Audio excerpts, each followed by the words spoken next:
के रूप में समझ में आता है। अस्तित्व में मानव को छोड़कर तीनों अवस्थाएं परस्पर पूरक हैं। मानव भी पूरक होने की आवश्यकता हो गई है। पूरकता के रूप में ही मानव का व्यवस्था में जीना बन पाता है। यही व्यक्तिवाद भोगवाद के आधार पर कभी नहीं बन पाता है। विगत में दोनों चिंतनों भौतिकवाद और विरक्तिवाद से मानव व्यक्तिवादी हो गया। भौतिकवादी विधि से व्यक्ति भोगवादी हो गया होता है। फलस्वरूप व्यक्तिवादी होता है। विरक्तिवादी तो व्यक्तिवादी होता ही है। इस प्रकार ये दोनों विचार से समाज बनने का सूत्र निकला नहीं, बल्कि समाज विरोधी होना ही हुआ। जबकि आदमी समाज में जीना चाहता है, सह अस्तित्व में जीना चाहता है, समृद्धि पूर्वक जीना चाहता है, समाधान पूर्वक जीना चाहता है। तीनों विचारों सहअस्तित्व, समृद्धि और समाधान प्रयोजनों को पूरा करना मानव की जिम्मेदारी है।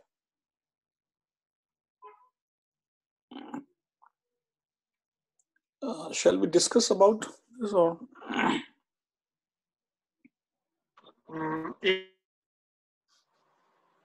एक डिस्कस करेंगे। ओके। समझदारी के बाद जिम्मेदारी आ ही जाती है। जब जिम्मेदारी के पास जाते हैं तो स्वाभाविक रूप में हम परिवार मानव हो जाते हैं, सामाजिक हो जाते हैं। फलस्वरूप हम सार्वभौम होते हुए प्रमाणित होते हैं। यह वैभवशाली परंपरा की आवश्यकता है। आशा के रूप में हर व्यक्ति व्यवस्था चाहता है, आकांक्षा के रूप में भी व्यवस्था चाहता है, हमारे अनुसार इच्छा के रूप में भी व्यवस्था चाहता है, किंतु इच्छा में उसकी वरीयता क्रम नीचे है। इसके ऊपर और बहुत सी चीजें हैं, इसलिए व्यवस्था की तीव्र इच्छा नहीं हो पाती। फलस्वरूप आदमी समर्पित होने में असमर्थ रहता है। जीव चेतना विधि से मानव विवश हो जाता है। क्या किया जाए? जो तत्काल समझने को तैयार है उन्हीं को पारंगत बनाया जाए। उन्हीं से शिक्षण संस्थाओं में मानवीय शिक्षा का व्यवहारान्वय किया जाए। बच्चों में संस्कार डाले जाएं। बच्चों में संस्कार डालने से घर परिवार में स्वाभाविक रूप से परिवर्तन होना ही है। इस तरह शिक्षा का मानवीयकरण की आवश्यकता है। शिक्षा सार्थक होना ही व्यवस्था दूसरी योजना है। ठीक है भैया, थैंक यू रजत भाई। इस पे कर थैंक लेते यू। हैं बातचीत। बताइए, सबने पढ़ा, किसी चीज की तरफ ध्यान या किसी पर बात करनी है, पॉइंट बताएं। भैया एक क्वेश्चन था इसमें, इसी पैराग्राफ में था, आशा के रूप में हर व्यक्ति व्यवस्था चाहता है, आकांक्षा के रूप में भी व्यवस्था चाहता है। तो आशा और आकांक्षा में क्या डिफरेंस हुआ, मतलब किस कॉन्टेक्स्ट में ये बात कह रहे हैं? एक्चुअल में यहाँ पर मध्यस्थ दर्शन की भाषा में जब आशा की बात करते हैं ना, तो वो जीने की आशा के रूप में कह रहे हैं। तो आशा विचार इच्छा में जो आशा शब्द आता है वो जीने की आशा रहता है कि मेरे जीने में कोई जो है वो हस्तक्षेप ना करे, कोई मार काट ना करे, है ना। मतलब मेरा जो है वो जीना बना रहे। ये पशुओं में भी है। पशु भी अपनी जान बचाना चाहता है, मानव भी अपनी जान बचाना चाहता है। तो आशा के रूप में जब हम देखते हैं तो आशा में जीवित रहना जो है वो एक प्रधान बिंदु आता है। उसके लिए व्यवस्था चाहिए। व्यवस्था नहीं होगी तो व्यवस्था में जो है मेरा अपराध और ये सारी चीजें जो है कहती है। तो आशा के बेसिस पे जब हम लॉजिकली देखते हैं तो भी ऐसा लगता है कि व्यवस्था चाहिए। और आकांक्षा जो है यहाँ पर ना दो शब्द आएंगे मध्यस्थ दर्शन में बार बार। जो लोग नोट्स बना रहे हैं वो बना भी लें। और मेरे ख्याल से मैं देख रहा था कल परसों, तो इस चैप्टर में आगे चल के ही शायद, हाँ मैं देख पा रहा हूँ, पेज 43 पे जब हम पहुंचेंगे तो वहां पर वो दोनों शब्द हैं भी। एक है सामान्य आकांक्षा और एक है महत्वाकांक्षा। तो सामान्य आकांक्षा जो बोला उसको बोला आहार, आवास, अलंकार। जिसको मोटा मोटा सा अगर देखें तो रोटी कपड़ा मकान के रूप में जैसे देखते हैं, तो आहार भोजन हो गया, आवास रहने के लिए हो गया, और बाकी सारी वस्तुएं जैसे घर का फर्नीचर हो गया, कपड़े हो गए, चश्मा हो गया, ये सारा जो है, ये सारे को हम अलंकार के रूप में कह सकते हैं। तो आहार, आवास, अलंकार, ये सामान्य आकांक्षा के रूप में पहचाना है ना। तो इसकी पूर्ति के लिए भी व्यवस्था चाहिए। और फिर महत्वाकांक्षा के रूप में जो है वो समाज गति में, अभी लोगों को, कोई डॉक्टर है तो अब उसको एक जगह से दूसरी जगह जाना है ना, अपनी जिम्मेदारियां निभाने के लिए। सामान्य आकांक्षा के लिए अपने घर में या अपने गांव में बैठे हुए काम काफी कुछ हो सकता है, खाने पीने का। लेकिन वो जो महत्वाकांक्षा है वो बेसिकली है कि जो समाज में महत्वपूर्ण भूमिकाएं निभाने के लिए लोगों को एक दूसरे से दूर रहते हुए बातचीत करनी होगी, दूर आना जाना होगा, तो उसके लिए दूरगमन, दूर श्रवण और दूरदर्शन, ये तीन जो है, इसको महत्वाकांक्षा के रूप में। तो आशा जो थी उसके लिए भी व्यवस्था चाहिए, और आकांक्षा मतलब सामान्य आकांक्षा और महत्वाकांक्षा, इनकी पूर्ति के लिए भी व्यवस्था चाहिए, ऐसे देख सकते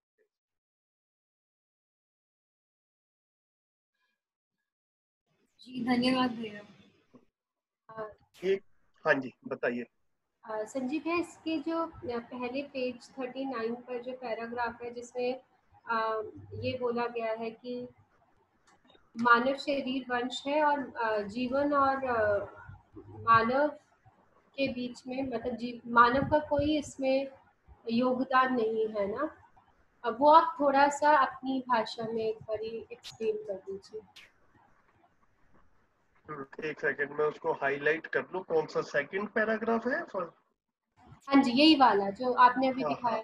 मानव शरीर की वंश परंपरा है, जीवन सह अस्तित्व सहज रूप में जीवन गठन के रूप में विद्यमान है, इसमें मानव का कोई योगदान नहीं है ना। ये बड़ी सिंपल सी बात है गुरलिंद्र जी। अगर इसको ऐसे देखें कि मानव इस धरती पर आया, तो मानव का इस धरती पे प्रकटन हुआ, ये अस्तित्व में हुआ ऐसा, या इसके प्रकट होने के लिए मानव ने कुछ किया? तो एकदम से क्लियर सी बात है कि पहले मानव नहीं था, फिर मानव आया।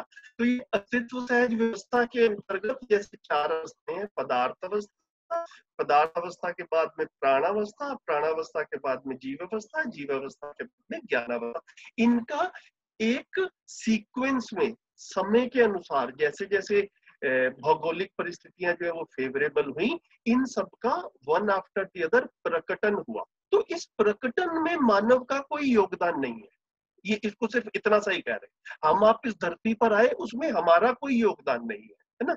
जब पहली बार मानव इस धरती पर आया तो उसमें मानव का कोई योगदान नहीं है, अस्तित्व का योगदान है। ये इस चीज को हाईलाइट, मतलब इसको इन शब्दों में, अगर सिंपल शब्दों में अगर देखें तो इसको ऐसे कह सकते हैं।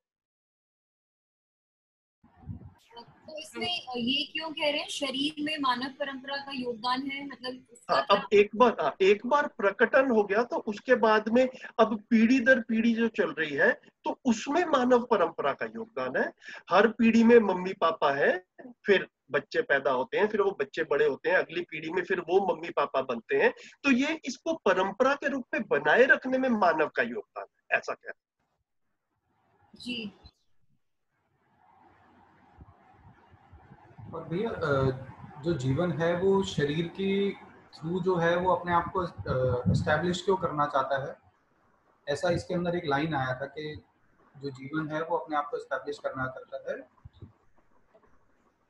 एक्चुअल में ना देखिए, भाषा के इसी पैराग्राफ में आया, अभी हमने जो 2 पेज में पढ़ा, या पहले कभी आया था? इसमें अभी आया था। हाँ, इसमें बताइए, जहाँ पर आए फिर उसके रेफरेंस पे बात कर लेते हैं।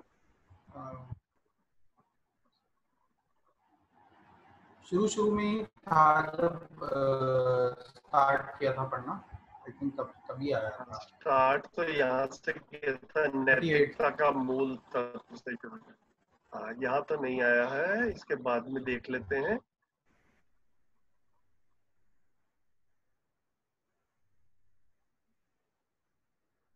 फिर बताएं, किसी और को दिख रहा हो तो। भैया यहाँ पर कहना चाहते होंगे जीवन और शरीर के संयोग की आवश्यकता केवल जीवन अपनी जागृति को प्रमाणित करने के अर्थ में ही है। अर्थ में ही है, बिल्कुल ठीक है, बिल्कुल ठीक। देखिए भैया, बढ़िया हो गया। तो ये जो है ना, मानव शरीर और जीवन का संयुक्त रूप है, ठीक है। तो तो इसमें जो ना मेन महत्वपूर्ण बिंदु जो है जिसकी तरफ बार बार ध्यान दिला रहे हैं वो ये है कि मैं सिर्फ शरीर नहीं हूं, है ना। जैसे मेरी, जैसे हम कहते हैं कि हमारी इच्छा हो रही है, तो हमने जैसे जीवन क्रिया जब किया था तो जीवन क्रिया में मेरे को ऐसा लग रहा है, नहीं बल्कि ऐसी बात आई होगी या आई थी, और मैं दोबारा रिपीट कर देता हूँ अगर नहीं भी आई होगी, तो जैसे हम इच्छाओं के रूप में देखते हैं तो इच्छाएं जो है वो जीवन में होती हैं, है ना। शरीर में इच्छा नहीं रहती। एक बार हम जीवन और शरीर को डिस्टिंक्टली देखें तो जीवन ही है जो जीना चाह रहा है और शरीर के माध्यम से जो है वो अपने आप को प्रमाणित कर रहा है। इस चीज को बार बार यहाँ पर हाईलाइट कर रहे हैं। और मतलब स्पेसिफिकली आपका प्रश्न जो है वो बताएं, आप हाथ पे खड़ा कर रहे थे अभी, बताइए। वो इसी पे ही है भैया कि जीवन चाहता ही क्यों है, मतलब मानव शरीर की एक मतलब उसकी हेल्प से या फिर उसके अंदर वो वास होके अपने आप को क्यों एस्टेब्लिश करना चाहता है, ये क्वेश्चन है। ऐसा बार बार पहले भी हमने एक बारी हाँ ठीक है। देखिए हम सबके ना अपनी अपनी जिज्ञासाएं रहेंगी। देखिए मतलब हम सब साथी हैं और अपने अपने तरीके से हम सब इसको समझ रहे हैं। हम सबकी ना जिज्ञासाओं का डायरेक्शन जो है वो कभी कभी थोड़ा थोड़ा अलग अलग हो सकता है। मैं बार बार इस चीज को कहता हूं कि जब शरीर नहीं था उससे पहले भी जीवन था, वो जीवन ने कैसे निर्णय लिया, अगर तो आप उस एंगल से आ रहे हैं तो मतलब मैं सच बात बताऊं, मेरे को उसमें मैंने कुछ बहुत ज्यादा उसको एक्सप्लोर नहीं किया। मैं बार बार कहता हूं कि जन्म से पहले की और मृत्यु के बाद वाले जो जीवन का कार्यकलाप है ना, वो जिसे कहते हैं कि अब वो काफी कुछ हम बात जितनी मर्जी कर ले लेकिन वो कहीं ना कहीं पे रहस्य में रह जाता है ना। तो मैं जब शरीर के साथ में नहीं था तो मैंने क्यों निर्णय किया, अभी जिसे कहते हैं कि मेरा भी इसके ऊपर कुछ अधिकार नहीं है कहने के लिए। सूचनाओं के रूप में मध्यस्थ दर्शन में बाबा जी ने बताया ऐसा करना चाहिए, इसलिए शरीर जो है वो शरीर को स्वीकारता है, शरीर के साथ में संयोग में आता है। लेकिन जब तो जन्म से पहले बात वाली बात को अगर हम थोड़ा सा छोड़ें तो हम शरीर यात्रा में जन्म और मृत्यु के बीच में जब है, हम इस शरीर के साथ में, हम मानव रूप में हैं, तब क्या हम अपने में ये देख पा रहे हैं कि मैं जीवन ही हूं और मैं कुछ चाहता हूं और जो चाहता हूं उसके अनुरूप इस शरीर को चलाता हूं। इतने तक जो है वो बात ठीक है? ठीक है ना। तो मेरे को लग रहा है कि मतलब हम लोग ना जन्म और मृत्यु के बीच वाला समय है जब हम मानव रूप में हैं, जब हमारे बच्चे भी मानव रूप में हैं, और जब हम जिसके बारे में ना ये वाली सारी घटनाएं और जो दिखते हैं इसमें, और ये इस समय हमारा जीवन जो है वो उसकी चाहनाएं क्या है, व्यवस्था चाहता है, अव्यवस्था चाहता है, न्याय चाहता है, अन्याय चाहता है, सही करता है, गलत करता है, क्यों करता है, हम इस समय में इस बारे की इसकी बात जो है ना वो अच्छे से कर सकते हैं, तार्किक रूप में कर सकते हैं। जन्म से पहले की जितनी बात करेंगे, मृत्यु के बाद की जितनी बात करेंगे, वो मेरे को देखिए भैया बार बार यही लगता है कि वो जाता तो रहस्य की तरफ है ना। ना मैं इतना उसको अच्छे से समझा हूँ। आप प्रश्न पूछेंगे तो मैं क्षमा ही मांग लूंगा कि भैया वो जो है वो उसको थोड़ा सा अभी पेंडिंग में रख देते हैं। पहले बीच में क्या कर रहे हैं हम शरीर यात्रा में, इसको समझ ले, फिर पहले बात को। जी भैया, एक्चुअली क्वेश्चन जो था वो प्रेजेंट से ही था कि वो क्यों प्रमाणित करना चाहता है अपने आप को। अब मेरे को समझ में आ रहा है कि जो उसकी जो जिज्ञासाएं या फिर उसकी जो इच्छाएं हैं वो शरीर रूप से वो उसको अपना उस चीज को जो है वो प्रैक्टिकली जो है वो उसका स्वाद ले पाता है, कुछ अगर ऐसा बोल। नहीं तो वो स्वाद लेने वाला बात जो है ना वो भैया वो भोगने से रिलेटेड है ना। वो प्रिय हित लाभ से रिलेटेड हो गया कि मुझे अच्छा लगता है, लेकिन साथ में हर व्यक्ति में ये चाहना भी रहती है कि मैं अच्छे मानव के रूप में स्वीकार।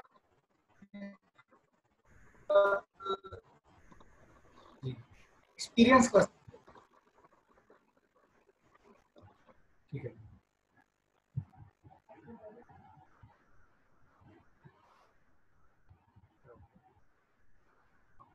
दोबारा बोलिए, थोड़ी सी कट गई आवाज मेरा नेटवर्क में।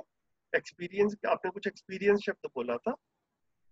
भैया मैं स्वाद से मेरा मतलब वही था कि वो एक्सपीरियंस करना चाहता है अपने जो भी प्रैक्टिकली जो है वो एक टूल है जो कि लाइफ है, या फिर उसको ये बोल लेंगे हम बॉडी है जिसके थ्रू वो उस चीज को एक्सपीरियंस करता है। जी तो इसमें भैया देखिए, मेरे अंदर जो धीरे धीरे मेरा जिस तरफ ध्यान जाता है, मैं आपके साथ में वो शेयर कर सकता हूँ, फिर आप भी देखिए कि आपका भी हम इस एग्जिस्टेंस को, जो आप अपने शब्दों में कह रहे हैं कि हम एक्सपीरियंस कर रहे हैं, बेसिकली हम इसको समझ रहे हैं। ठीक है, तो ये एग्जिस्टेंस जैसा है, इसको मैंने वैसा समझ लिया, ये मेरे आसपास प्रमाणित हो जाए, ये हमारी चाहना है ना। तो गैप्स कहां पर आते हैं मोस्टली, कि है तो कुछ एग्जिस्टेंस, हमने समझ कुछ और लिया, और फिर जैसा गलत मलत समझा, कुछ उल्टा पुल्टा समझा, उसके अनुसार प्रमाणित करने चलते हैं, वो दूसरे मानव को स्वीकार नहीं होता। ठीक है, तो ये एग्जिस्टेंस जैसा है वैसा मैं समझ लिया और वैसा जी पाया, ऐसा प्रमाणित होना जो है ना, ये जो है वो मूल चाहना के रूप में हम सब में बना हुआ है। जितना हम इसको अपने में क्लियरली देख पाते हैं, उतना ही हम इसको अगली पीढ़ी को भी क्लियरली दिखा पाएंगे, है ना। अभी गलतियां कहां पर हो रही हैं, हमने एग्जिस्टेंस को अधूरा समझा। अधूरे में क्या समझा, एग्जिस्टेंस में जड़ भी है और चैतन्य भी है ना। मानव है, मानव की भौतिक आवश्यकताएं भी हैं, मानव की भावनात्मक और समझ वाली आवश्यकताएं भी हैं। ये भावनात्मक और समझ वाली आवश्यकताएं चैतन्य पक्ष की है। हमने काफी सारे बड़ों ने गलती से मानव जाति में भौतिक पक्ष का अधिमूल्यन कर दिया, उसको ओवर इवेल्युएट किया, और फिर उसी को ही अगली पीढ़ी को भी बताया, है ना। जैसे कहते हैं कि डायरेक्टली इनडायरेक्टली, और अगली पीढ़ी भी उसी में लगी। और ये जितना हम ग्लोबल वार्मिंग और ये सारी चीजें देख रहे हैं, वो बेसिकली भौतिकता के पीछे भागते हुए ही ये सारा का सारा हो रहा है। तो प्रमाणित होने का मतलब ये कि एग्जिस्टेंस है, एग्जिस्टेंस में मैं हूँ, मैं शरीर और जीवन का संयुक्त रूप हूँ। शरीर की आवश्यकता के लिए भौतिकता चाहिए, कपड़ा चाहिए, खाना चाहिए, घर चाहिए। जीवन की आवश्यकता के लिए भौतिकता नहीं चाहिए, है ना। जीवन की आवश्यकता जो है वो भाव की तृप्ति और समझ की तृप्ति, और इसका प्रमाण ये है। ये होता है तो मैं तृप्त हूं, है ना। ये क्लियरिटी अपने में हो कि मेरी ये दो तरह की आवश्यकताएं हैं। अभी हमने ये दो तरह की आवश्यकताएं ठीक से नहीं पहचानी, सिर्फ भौतिक आवश्यकताएं पहचानी, तो पूरी ऊर्जा भौतिक आवश्यकताओं को की तरफ ही लगा दी। वो पूरी हो गई, फिर भी हमें पता नहीं चला कि पूरी हो गई। हमें लगा कि भैया जो कुछ काम करना है यही करना है, तो उसी के पीछे और भी लगे रहे। तो जितनी ऊर्जा लगानी थी उससे कहीं ज्यादा लगा दी। और दूसरा वाला पक्ष, जो जीवन वाला पक्ष था, वहां पर भी ऊर्जा लगानी थी, वो लगा नहीं पाए, तो समझ अधूरी रह गई। समझ अधूरी रह गई तो प्रमाणित नहीं हुआ, जीना ठीक से नहीं हुआ। हमने अपनी तरफ से बहुत मेहनत की, फिर भी आसपास वाले लोगों को हमसे शिकायतें रही, हमें आसपास वाले लोगों से शिकायतें रही, है ना। हमें व्यवस्था से शिकायतें रही, व्यवस्था को हमसे शिकायतें रही। ये शिकायतों का सिलसिला ज्यादा बढ़ता रहा, हालांकि मेहनत खूब हो रही है ना? तो इस गैप को जब हम देख पाते हैं, तो ये पता चलता है कि ये जीवन जो प्रमाणित करना चाहता है, वो प्रमाणित करने की चाहत जो थी, वो समझ को और मैं एग्जिस्टेंस को समझा हूं, यही प्रमाणित। मैं समझा हूं, अगली पीढ़ी को भी समझा। हमें खेती आ गई तो हमने सोचा कि अगली पीढ़ी को भी आनी चाहिए, है ना। फिर अगली पीढ़ी ने अगली पीढ़ी को सिखाई, हमें कार बनानी आ गई, अगली पीढ़ी ने भी बना ली, कपड़े बनाने आ गए। ये ये जो ये जो समझ वाला पार्ट है, ये हम जो है ना, इसको हम शिक्षा के माध्यम से मल्टीप्लाई नहीं कर पा रहे, जैसे हम स्किल्स वाले पार्ट को कर पा रहे हैं।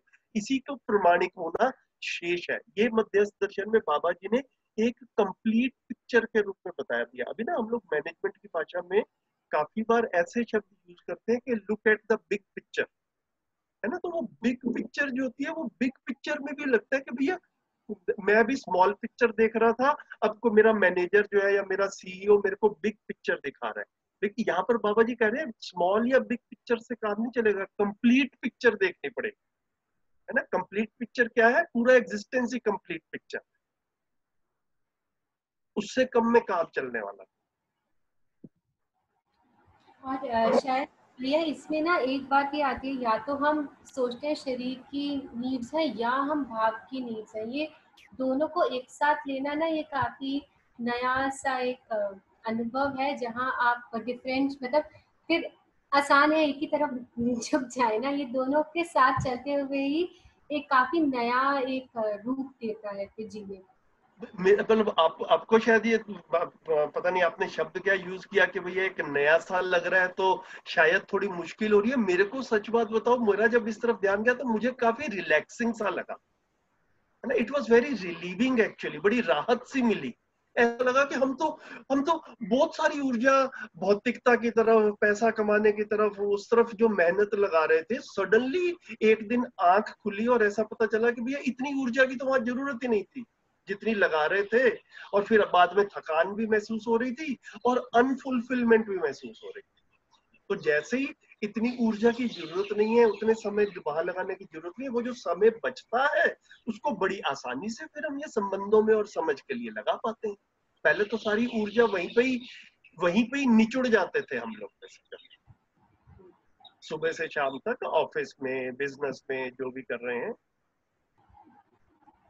एक और बहुत इंटरेस्टिंग बात है कि जो सदुपयोग और सुरक्षा, मतलब आजकल तो हम सुरक्षा ही करते रहते हैं धन की और संग्रह की, बट सदुपयोग के साथ सुरक्षा को जोड़ना इज ऑल्सो मतलब बहुत बड़ी एक चीज बाबा जी ने खोली है इस बात को कहकर। बिल्कुल ठीक बात, बिल्कुल ठीक बात। तो सदुपयोग नहीं होता तो फिर सुरक्षा में ही लगे रहते हैं। सुरक्षा को बिल्कुल चालू भाषा में कहते हैं चौकीदारी, है ना। प्लॉट ले लिया, फ्लैट ले लिया, अब उसकी चौकीदारी करो, कोई उसका कब्जा ना कर ले, कोई उसमें घुस ना जाए, है ना। मतलब वो आखिर में जो है वो अगर उसकी आवश्यकता नहीं है तो उसका सदुपयोग हो नहीं पाता, सदुपयोग नहीं हो पाता तो फिर उसकी चौकीदारी ही करता रहता है आदमी। बिल्कुल ठीक बात है। एक चीज की तरफ ध्यान दिलाऊंगा यहाँ पर, खासतौर पे नए साथियों का। यहाँ पर ना जो हमने आज पढ़ना शुरू किया, उसमें जो पहली ही लाइन में आया, नैतिकता का मूल तत्व जो तन मन धन रूपी अर्थ को प्रयोजन के लिए नियोजित करना है। तो इसमें ना ये कई बार ऐसे निकल सा जाता है, तो इसको हम हाईलाइट कर लें, नोट कर लें। अभी तक हमने अर्थशास्त्र जो समझा था, जिसको हम इकोनॉमिक्स कहते हैं, उसको पैसे का पैसे का सब्जेक्ट समझा था, है ना। अर्थशास्त्र जो है जिसमें पैसे की बातचीत होती है, तो अर्थ मीन्स पैसा। यहाँ पर बाबा जी ने ना अर्थ को रीडिफाइन कर दिया है। यहाँ पर मध्यस्थ दर्शन में आप बार बार जितनी भी बार ये अर्थ आएगा, तो अर्थ का मतलब तन मन धन बराबर अर्थ, ये जो लिखा है ना, तन मन धन रूपी अर्थ, है ना। अभी तक हम लोग परंपरागत क्या समझते थे? धन बराबर अर्थ, है ना? तो बाबा जी ने यहाँ पर मध्यस्थ दर्शन में बोला तन मन धन बराबर अर्थ, है ना। तो मतलब जब हम इकोनॉमिक्स की बात करेंगे तो सिर्फ पैसे की बात नहीं करेंगे, पैसा भी चाहिए, शरीर भी चाहिए, शरीर भी हो, पैसा भी हो और मन भी संतुष्ट हो। अभी तक तो काफी बारी क्या होता है, जब इस तरफ हमारा ध्यान गया तो पैसा कमाने के चक्कर में काफी बारी मन असंतुष्ट हो जाता है। हम कहीं पे काम करने का मन नहीं कर रहा, लेकिन पैसे बहुत ज्यादा मिल रहे हैं, फिर आदमी जॉब कर लेता है, उसमें लगा रहता है, तो मन असंतुष्ट है, धन वाला पार्ट संतुष्ट हो रहा है।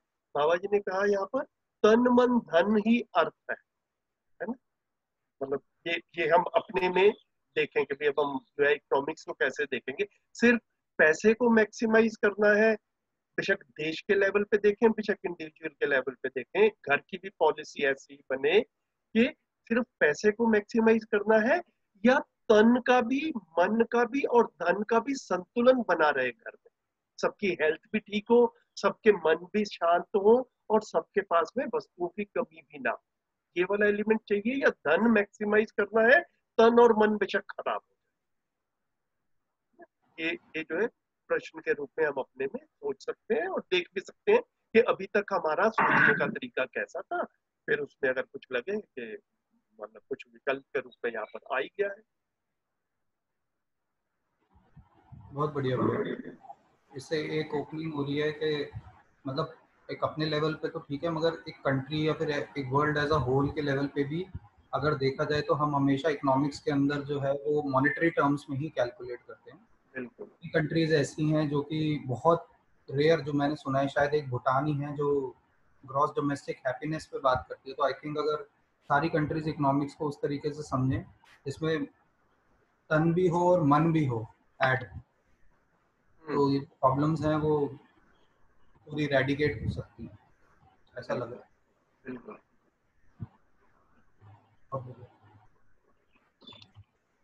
ठीक है, तो ये तन मन धन को अर्थ कह रहे हैं, सिर्फ धन को अर्थ नहीं कह रहे हैं। ये यहाँ पर एक बिल्कुल ऐसी बात आई है जो कि पूरे दर्शन को जितना हम समझेंगे वहां पर ये जो है ये बार बार आएगी। बढ़िया हो गया। और बताइए, और कुछ प्रश्न?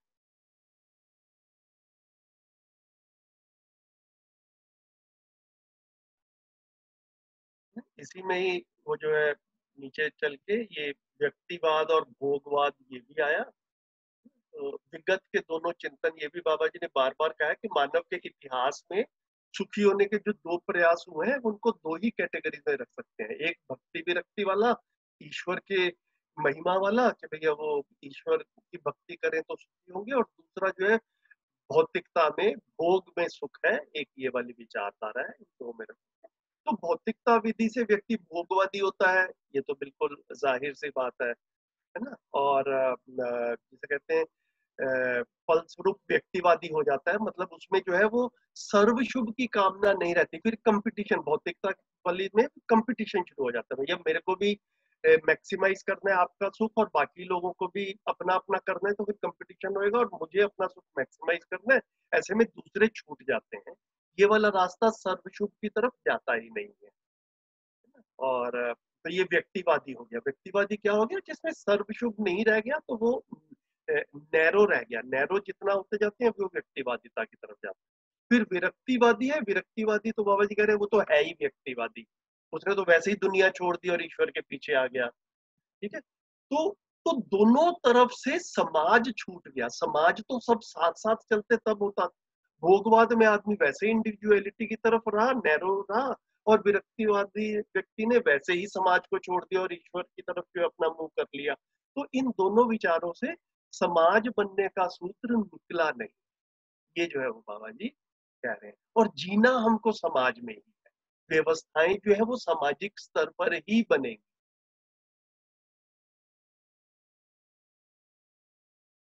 तो हाँ, मेरा एक सवाल है संजीव जी। हाँ जी, हाँ कि जी। हमने बोला एक तरफ भोगवादी है, तो वही सारे जो फिजिकल एलिमेंट्स के पीछे हम भागते हैं, तो वो भी कहीं ना कहीं अभी तक हम लोगों ने जो पढ़ा है और मैं समझ पाया हूँ, वो भी कहीं ना कहीं सुखी होने का कोई रास्ता नहीं है। और ये जो विरक्तिवाद हम बोल रहे हैं, जहाँ भगवान के पीछे चले गए, तो मतलब वहां पे भी मुझे कोई सुख दिखता नहीं है कि बस भगवान के पीछे ही जाते रहे और रिलीजियस हो गए। तो फिर ये बीच का रास्ता कैसे हम लोग नहीं, तो अभी तो देखिए यहाँ पर आदरणीय नागराज जी, विशाल भाई हो क्या रहा है, आदरणीय नागराज जी जब मध्यस्थ दर्शन रख रहे हैं तो साथ साथ इतिहास की समीक्षा भी कर रहे हैं, मूल्यांकन भी कर रहे हैं कि हिस्ट्री, भाई हम लोग ठीक से जीना चाहते हैं तो हमसे पहले भी तो हजारों लाखों साल की मानव परंपरा रही है, वो भी ठीक से जीना ही चाहते थे। तो उनकी जो मेहनत हुई उससे भी हम कुछ ऑब्जर्वेशंस बना लें, उससे भी कुछ निष्कर्ष निकाल लें। तो बाबा जी सिर्फ इसको नागराज जी हमारे सामने रख रहे हैं कि ऐसे एक भोगवाद वाला तरीका था, एक ऐसा भक्तिवाद वाला तरीका था।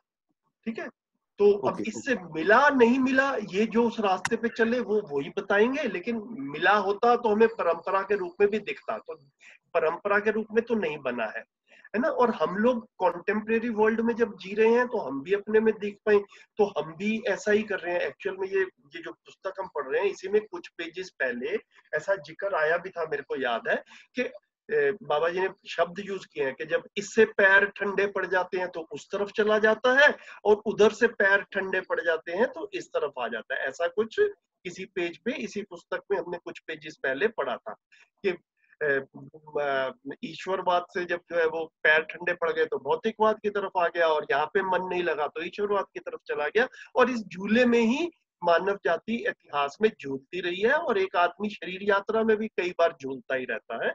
हम लोग भी सब फिर अपनी अपनी एक एक रेसिपी बना लेते हैं, एक एक खिचड़ी बना लेते हैं, भैया इतना ईश्वर और इतना भौतिकवाद, ये मेरी जो है फॉर्मूला ऑफ लाइफ हो गया, है ना। ऐसा करके जो है इतना 2.5% पुण्य करना है, दान करना है, 10% पुण्य करना है, दान करना है, ऐसा अलग अलग परंपराओं ने बोला ही हुआ है। हम कभी अपने को बहुत अच्छा मान ले तो हम इस परसेंटेज को और ज्यादा कर सकते हैं। मैं 20% दान करता हूँ, भैया मैं और भी अच्छा हो गया। तो ये जो है अपना अपना फॉर्मूला जो है वो सबने कितना पैसा कमाना है और उसपे कितना दान करके अपनी उस पे तृप्ति लानी है, ये सबने अपनी अपनी जो है खिचड़ी बनाई हुई है ना। मतलब ये सबका अपना अपना एक फॉर्मूला जो है वो चल रहा है। तो बाबा जी यहाँ पर बिल्कुल विकल्प के रूप में ये कह रहे हैं कि शरीर की आवश्यकताएं सीमित हैं। ये एक बड़ी डिफरेंस वाली बात है परंपरा से। परंपरा में ना उपदेश की भाषा बोली गई, अपनी आवश्यकताएं सीमित करो। अब वो सीमित करो में ऐसा देख पाए सब लोग, और हम लोग भी बचपन से जब तक बड़े हुए हमने यही देखा, भैया सीमित तो होती नहीं है, मन तो भागता है, मन तो चंचल है, तो बोलो तो इधर उधर छलांग लगाता रहता है। तो सीमित करो जब उपदेश के रूप में आता था तो वो हमें लॉजिकल नहीं लगता, एक्सपीरियंशियली हम उसको कर नहीं पाते थे, अचीव नहीं कर पाते थे। यहाँ पर बाबा जी ने लॉजिकली प्रैक्टिकली ध्यान दिलाया कि भौतिक आवश्यकताएं सीमित है ना। आदमी खाना खाएगा तो 4 रोटी खाएगा, कोई ज्यादा खाएगा तो 8 रोटी खाएगा, कोई और बहुत ज्यादा खा लेगा तो 15 रोटी खा लेगा, जितनी भी खाएगा सीमित ही खाएगा। तो भौतिक आवश्यकताएं सीमित हैं। तो हर परिवार अपनी भौतिक आवश्यकताओं की का मूल्यांकन कर ले, मेहनत करके मतलब उसके लिए उसको अचीव कर ले, और ऐसा ऐसा एक प्रावधान बना ले कि भैया ये निरंतर उपलब्ध रहेगा। उसके बाद में उससे ज्यादा भौतिक आवश्यकताओं के पीछे लगे रहना, जिसे कहते हैं कि ऊर्जा का अपव्यय है, it is a wastage of resource, ऐसा बाबा जी ने बोला। तो ये वेरीफाई करने पर एकदम से लगता भी है कि भैया बात भी बिल्कुल ठीक है।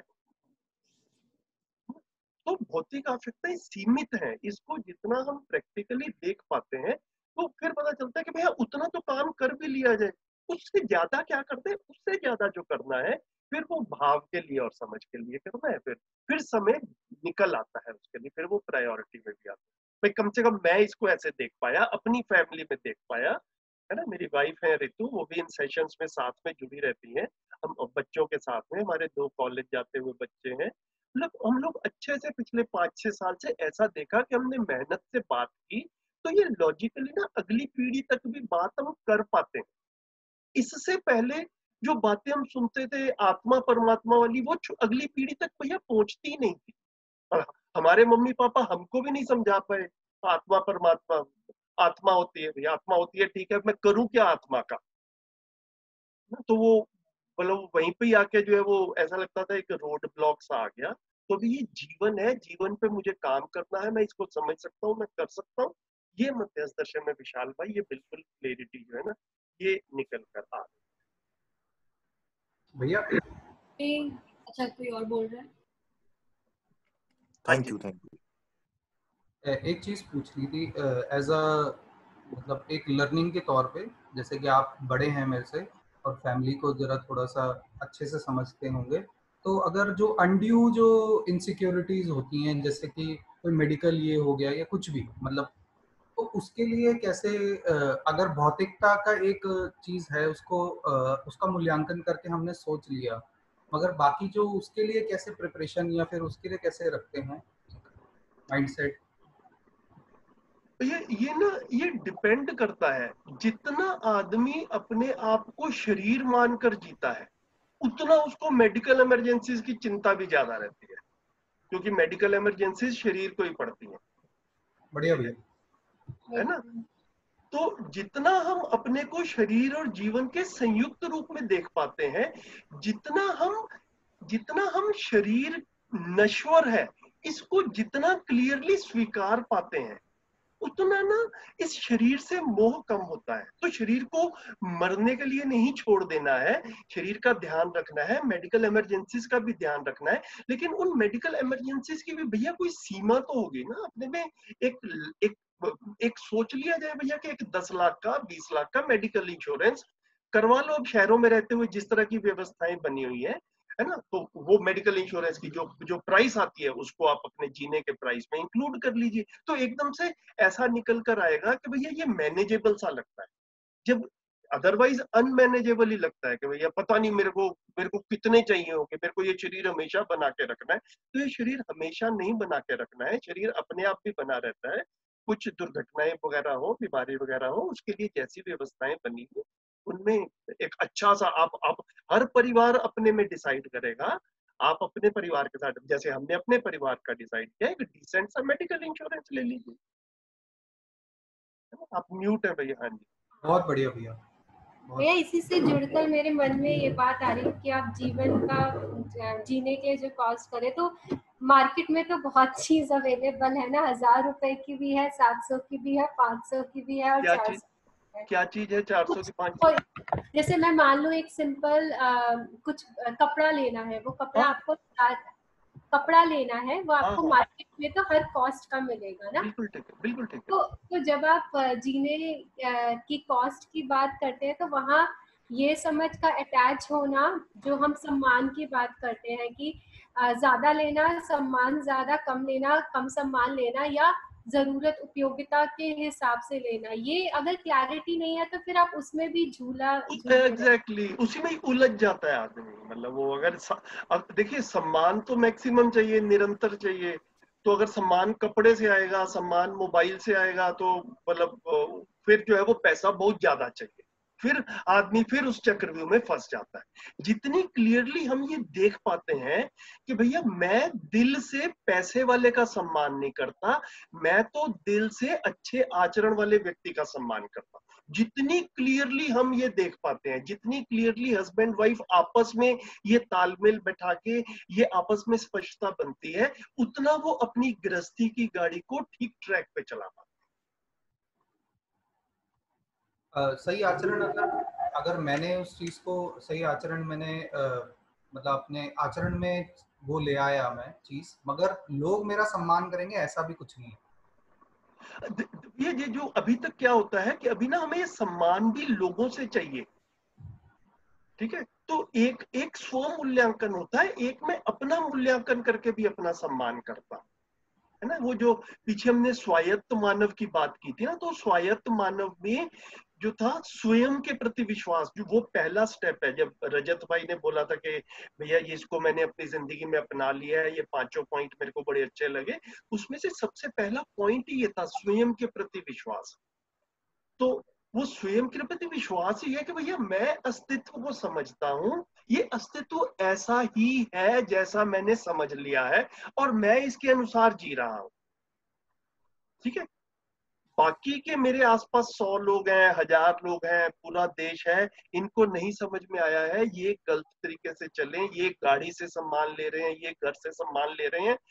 मेरे में जब विश्वास होता है तो मैं अपने आप को इनके पीछे चलने के लिए मजबूर नहीं पाता, है ना। लेकिन अपने में विश्वास नहीं होता, अपने में समझ की कमी रहती है, तो फिर मैं दूसरों को ही अपना जो है वो दूसरों के पीछे ही चलता हूँ, जैसे बाकी सब कर रहे हैं वैसा ही मैं करता हूँ, फिर अपने पे विश्वास नहीं। फिर ऐसा लगता है कि जो सब कर रहे हैं वो ठीक ही कर रहे हैं। तो है ना, तो ये क्लियरिटी आना जो है वो अपने में समझ के साथ साथ ही आता है। मेरा इस पे एक और सवाल है कि अब जैसे ये जब हम देखते हैं कि ऑफ कोर्स आत्मसम्मान होना चाहिए और हम अपने को इवैल्यूएट करें, बट जब हम आसपास देख रहे हैं कि लोग इसी के पीछे भाग रहे हैं, गाड़ियों से सम्मान ले रहे हैं, बड़े बड़े घरों से सम्मान ले रहे हैं, तो फिर ऐसे लोगों को फिर हम लोग थोड़ा अलग निगाहों से देखने, मतलब कि इग्नोर करने लगते हैं कि ये तो नासमझ है, या फिर इनके साथ रह के हम इन्फ्लुएंस हो रहे हैं, तो हम लाइक कट ऑफ हो जाएंगे टाइप्स। नहीं भैया, इसमें ना एक तो वो सोम भैया शिविर में बड़ा अच्छा एग्जांपल देते हैं कि सबसे पहले तो ये ना मतलब खुद प्रभावित नहीं होना है। वो एग्जांपल देते हैं कि जैसे एक डॉक्टर है, वो हॉस्पिटल पे ड्यूटी कर रहा है और एक सिर फटा हुआ आदमी जो है, वो जोर से काफी खून निकल रहा है, वो हॉस्पिटल में आया एज ए पेशेंट, और उसका सिर फटा हुआ तो खून बहते हुए को देख के डॉक्टर बेहोश हो गया। ठीक है, तो पहले मरीज का इलाज करेंगे या पहले डॉक्टर का इलाज करेंगे? ठीक है, तो एक तो यह है कि अगर हम कुछ करने की स्थिति में है, हम विश्वास के साथ में है, हम समझदारी के साथ में है, उसका और हम कुछ कर सकते हैं, तो उसका सबसे पहला एविडेंस, सबसे पहला वेरिफिकेशन, सबसे पहला प्रमाण जो है वो यही होगा कि हम जो है ना वो प्रभावित नहीं होंगे। मतलब अभी हम जो है वो पीयर प्रेशर और ये सारी चीजें जो है वो सारी जो है वो उसका इफेक्ट खत्म हो जाएगा। मतलब ये बिल्कुल उसका सबसे पहला जो मैनिफेस्टेशन है ना वो इस तरीके से आएगा। फिर ये भी समझ में आता है कि मेरा संबंधों में रोल क्या है। तो अगर कोई गलत किया, सपोज कीजिए मेरा छोटा भाई है, मेरा छोटा भाई जो है वो भौतिकता के पीछे पागल है, ऐसा अगर मान के चले, तो अब मुझे अपने छोटे भाई से कट ऑफ होना है या मुझे अपने छोटे भाई का मार्गदर्शन करना है? अब इस सवाल को पूछा जाए तो क्या निकल कर आएगा? तो एकदम से मार्गदर्शन करना पड़ेगा, कट ऑफ तो नहीं हो सकते। एग्जैक्टली। तो हम संबंधों में जीते हैं, जितना हम संबंधों को स्वीकारते हैं वहां पर अपनी संबंधों में भूमिका भी नए तरीके से देख पाते हैं, है ना? तो मैं समझदार हो गया, उसके बाद में मैंने अपने परिवार में, अपने संबंधों में जो नासमझ लोग थे उनसे कट ऑफ होना है या उनको भी सही रास्ते पे चलने की प्रेरणा देनी है। बिल्कुल, बहुत सही, बहुत बढ़िया, थैंक यू, थैंक यू। तो अभी क्या होता है कि हमारे आसपास ना, क्योंकि हम अभी अंदर से खुद हिले हुए हैं, तो होता क्या है कि हमारे आसपास वाले नासमझियां करते हैं, हम उन नासमझियों से प्रभावित हो जाते हैं तो हमें लगता है कि भैया ये हमें दुखी कर रहे हैं और हम उनसे दूर हो जाते हैं। तो बेसिकली अगर हम समझदार थे और मेरा संबंधी ना समझता, तो मेरा रोल उससे दूर होना था, उससे मैंने अपनी भूमिका अच्छे से निभाई, अपना रोल अच्छे से निभाया, या जो है मैं उसके लिए कुछ कर पाया तो मैंने अपनी भूमिका अच्छे से निभाई समझदार होते। तो एकदम से संबंध का पर्सपेक्टिव भी बदल जाता है भैया। बिल्कुल बिल्कुल, थैंक्स, बहुत क्लैरिटी है इससे। ठीक है, तो मेरे को ऐसा लगता है कि हम जितनी व्यवहारिक बातें करते हैं, फिर ऐसा लगता है कि पूरा 1.5 घंटा वो बिल्कुल व्यवहारिक पक्ष पे ही जो है वो शिविर वाले मोड में चले जाते हैं। लेकिन ये पुस्तक पढ़ने का एक पर्पस ये भी था कि बाबा जी ने 3 दिन में कैसे कैसे बात को रखा, ताकि हमारे में भी ये स्थिर हो कि क्या क्या सिलेबस है जो बाबा जी ने महत्वपूर्ण रखा, 3 दिन में रखा, तो इसको भी हम कंटिन्यू करते चले। तो जो अभी अपने 2 पेज पढ़े, इस पे कुछ और स्पेसिफिक सवाल हो तो वो मतलब स्पष्टीकरण बात कर लेते हैं, नहीं तो आगे बढ़ते हैं।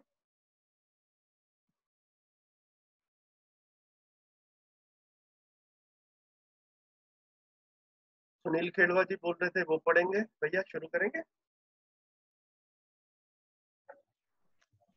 जी भैया।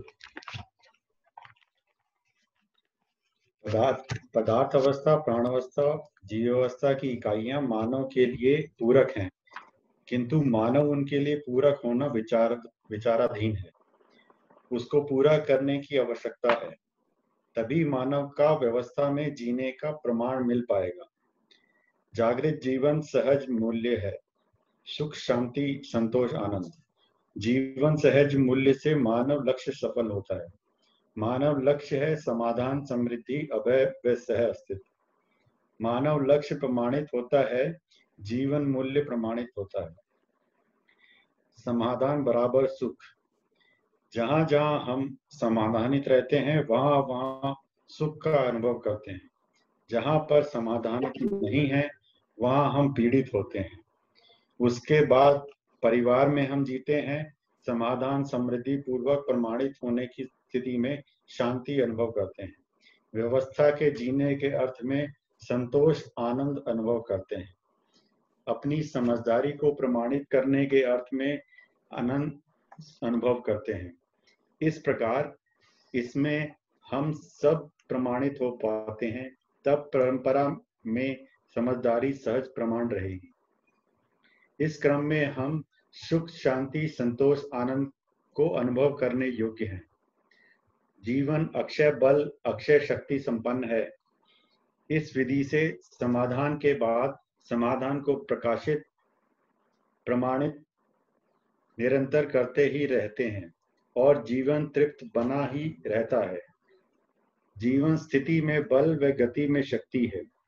गति में होने वाली क्रियाएं एक दूसरे के परस्परता में प्रमाणित होते हैं।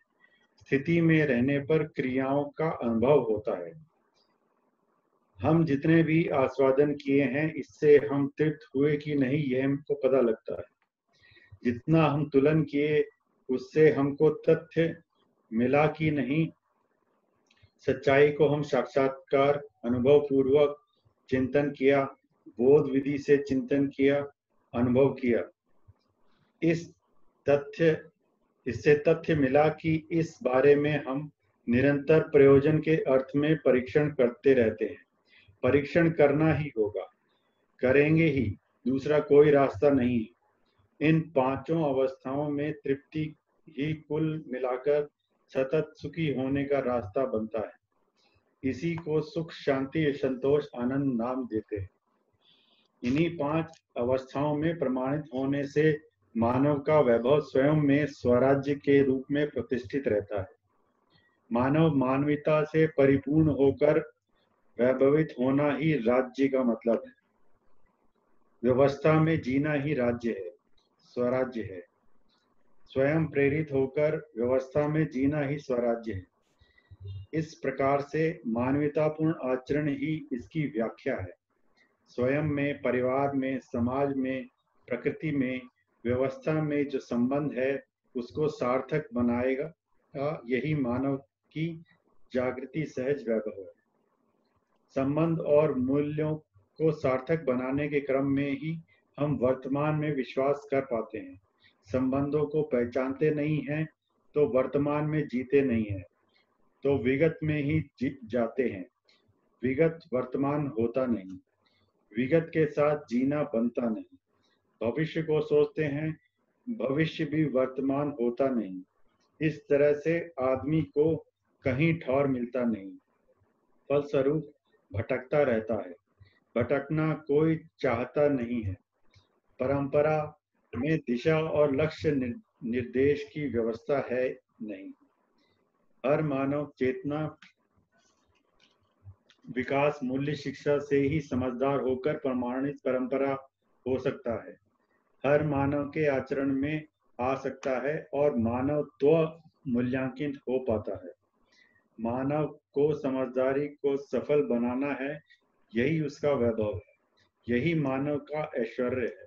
इसी ऐश्वर्य के साथ मानव अपनी परंपरा को निरंतर सुखमय बना सकता है। सभी पशु संसार, जीव संसार, वनस्पति संसार, पदार्थ संसार के साथ संतुलन पूर्वक व्यवहार कर सकता है। उससे जो पूरकता है, उसके लिए स्वयं कृतज्ञ होकर उसका उपयोग सदुपयोग कर सकता है, प्रयोजनशील बन सकता है। मानव के साथ तो संबंध, मूल्य, मूल्यांकन, उभय तृप्ति होती है। तृप्ति हमारा वर है, अतृप्ति हमारा वर नहीं है। हर व्यक्ति तृप्त होने के आसार में समाधान, समृद्धि, वर्तमान में विश्वास और व्यवस्था में जीना सहअस्तित्व को प्रमाणित करना ही है। सत्य का स्वरूप इस ढंग से आया, अस्तित्व ही परम सत्य है। निरंतर रहने वाली वस्तु अस्तित्व ही है और अस्तित्व सहअस्तित्व स्वरूप है। सहअस्तित्व ही निरंतर प्रभावशील है। फलस्वरूप विकास व जागृति प्रकट होता है, विकास क्रम होता है। विकसित हो जाते हैं, जीवंत हो जाते हैं।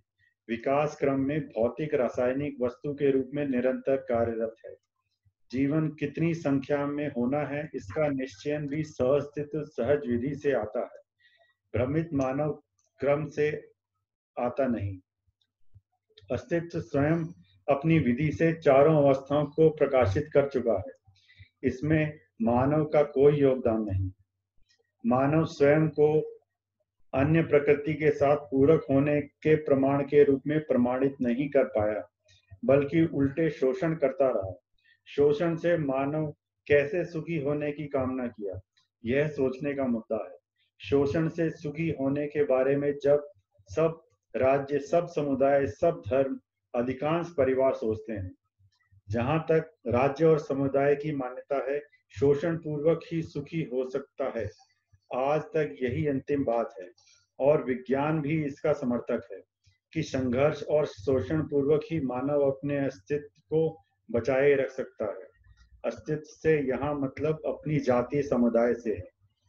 संघर्ष का मतलब है जिसकी लाठी उसकी भैंस।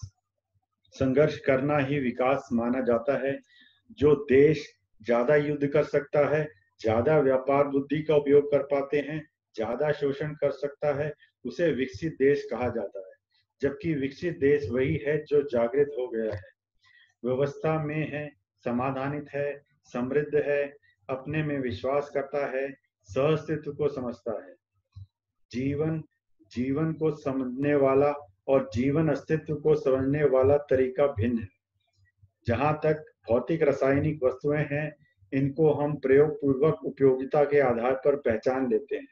उपयोगिता को हम सामान्य आकांक्षा और महत्वाकांक्षा के रूप में पहचानते हैं। सामान्य आकांक्षा है आहार, आवास, अलंकार, जो कि साधन है।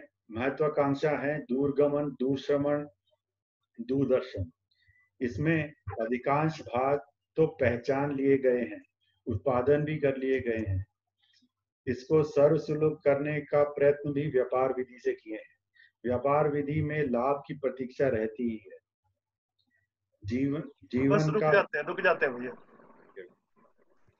है ना। तो अभी जो हमने ये वाला पढ़ने से पहले बात की थी, सामान्य आकांक्षा और महत्वाकांक्षा, जब हम आशा और आकांक्षा की बात कर रहे थे, तो पेज 43 पे आ भी गया है। हमने तब बात कर भी ली थी। सामान्य आकांक्षा आहार, आवास, अलंकार, और महत्वाकांक्षा दूरगमन, दूरश्रवण, दूरदर्शन, जिसको कि हम दूरगमन मतलब आने जाने के ट्रांसपोर्ट के साधन, दूरश्रवण मतलब टेलीफोनी वगैरह से रिलेट कर सकते हैं, और दूरदर्शन मतलब जो पिक्चर वगैरह देख लेते हैं, टीवी वगैरह, उसको रिलेट कर सकते हैं। तो ये सामान्य आकांक्षा और महत्वाकांक्षा इस तरह से दर्शन में बताइए जी। भैया जो यही पैराग्राफ है जो अभी आप पढ़ रहे थे, इसमें लास्ट में बाबा जी लिखते हैं व्यापार विधि से लाभ की प्रतीक्षा रहती ही है। तो मतलब उन्होंने बस एक इंडिकेट करके यहाँ पे बात छोड़ दी कि वही शोषण और वो सब जो उन्होंने पहले बोला, मतलब क्या कहना चाह रहे हैं वो। एक्चुअल में ना मध्यस्थ दर्शन में जो एक अप्रोच है ना पूरी की पूरी, वो मेरे को काफी रेडिकल सी लगी और काफी अच्छी लगी। मतलब वो उस तरफ हम लोगों ने पहले कभी, मतलब आज से जैसे मेरा पहला शिविर 6 साल पहले हुआ था, तो उससे पहले उस तरह की किसी चीज की तरफ ना हमारा ध्यान भी नहीं गया था, कभी कल्पना में भी नहीं आता था कि ऐसा भी हो सकता है। इसको ऐसे देख सकते हैं कि जब हम एक समाज में रहेंगे, तो एक ही व्यक्ति सब कुछ उत्पादन कर लेगा, ऐसा तो नहीं होने वाला ना। कोई किसान है तो खेती करेगा, और खेती में भी किसी एक चीज की खेती करेगा। कोई दूसरे किसान कोई दूसरी चीज बनाएंगे, और फिर कुछ और लोग जो है वो कोई मतलब कुछ और तरह के काम करेंगे, कोई कंप्यूटर बनाएंगे, कोई घर बनाएंगे। इस तरह से जो है वो अलग अलग चीजें रहेंगी, और फिर एक दूसरे से एक्सचेंज करेंगे। तो समाज को अगर बिल्कुल थ्योरेटिकल तरीके से देखें और आज के प्रैक्टिकल तरीके में भी देखें, तो ऐसा ही होता है। अब मध्यस्थ दर्शन में और जो कॉन्टेम्परेरी वर्ल्ड है, इसमें क्या है कि कॉन्टेम्परेरी वर्ल्ड जो है ये प्रॉफिट ड्रिवन है, कि मैं कुछ भी करता हूं तो उसके रिटर्न में मैं जितना ज्यादा पैसा कमा पाता हूँ, जितना ज्यादा प्रॉफिट कमा पाता हूँ, उतना मैं ज्यादा सफल मानता हूँ। मैं भी अपने आप को उतना ज्यादा सफल मानता हूँ, और समाज भी मेरे को उतना ज्यादा सफल मानता है ना। तो ये प्रॉफिट ड्रिवन हो गया। मध्यस्थ दर्शन में जिस समाज की बात कर रहे हैं, वहां पर ये कह रहे हैं कि वहां पर भी चीजों का एक्सचेंज होगा, लेकिन वो नीड बेस्ड होगा, व्यवस्था के अर्थ में होगा, है ना।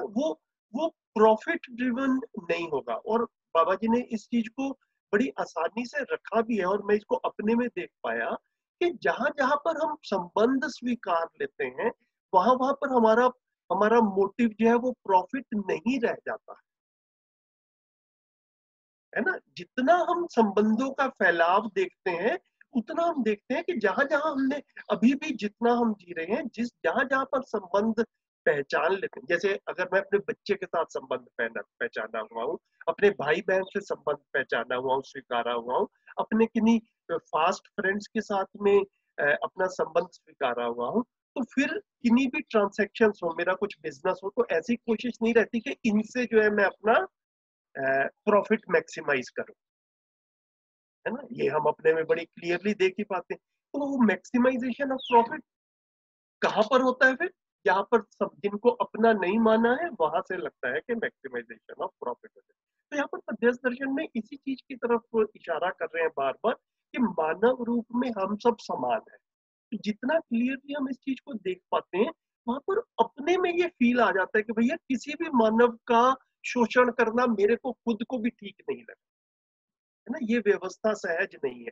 हम में अभी हम सब में अभी भी जितने जितने अच्छे संस्कार हैं, जो हमको किसी गलत काम को करने के लिए रोकते हैं, हम कोई क्राइम ना कर लें, हम किसी का शोषण ना कर लें, उसके मूल में यही है कि व्यवस्था के अर्थ में हमने हमने सब लोगों को अपना माना हुआ है, इसलिए हम उनका शोषण नहीं कर पाते। अब दूसरे लोग शोषण कर रहे हैं, समाज में शोषण हो रहा है, तो वो शोषण होने का मेन इंडिकेशन जो है, फिर निष्कर्ष यही निकल कर आ रहा है कि वो लोग इन बाकी लोगों को अपना नहीं मान पा रहे।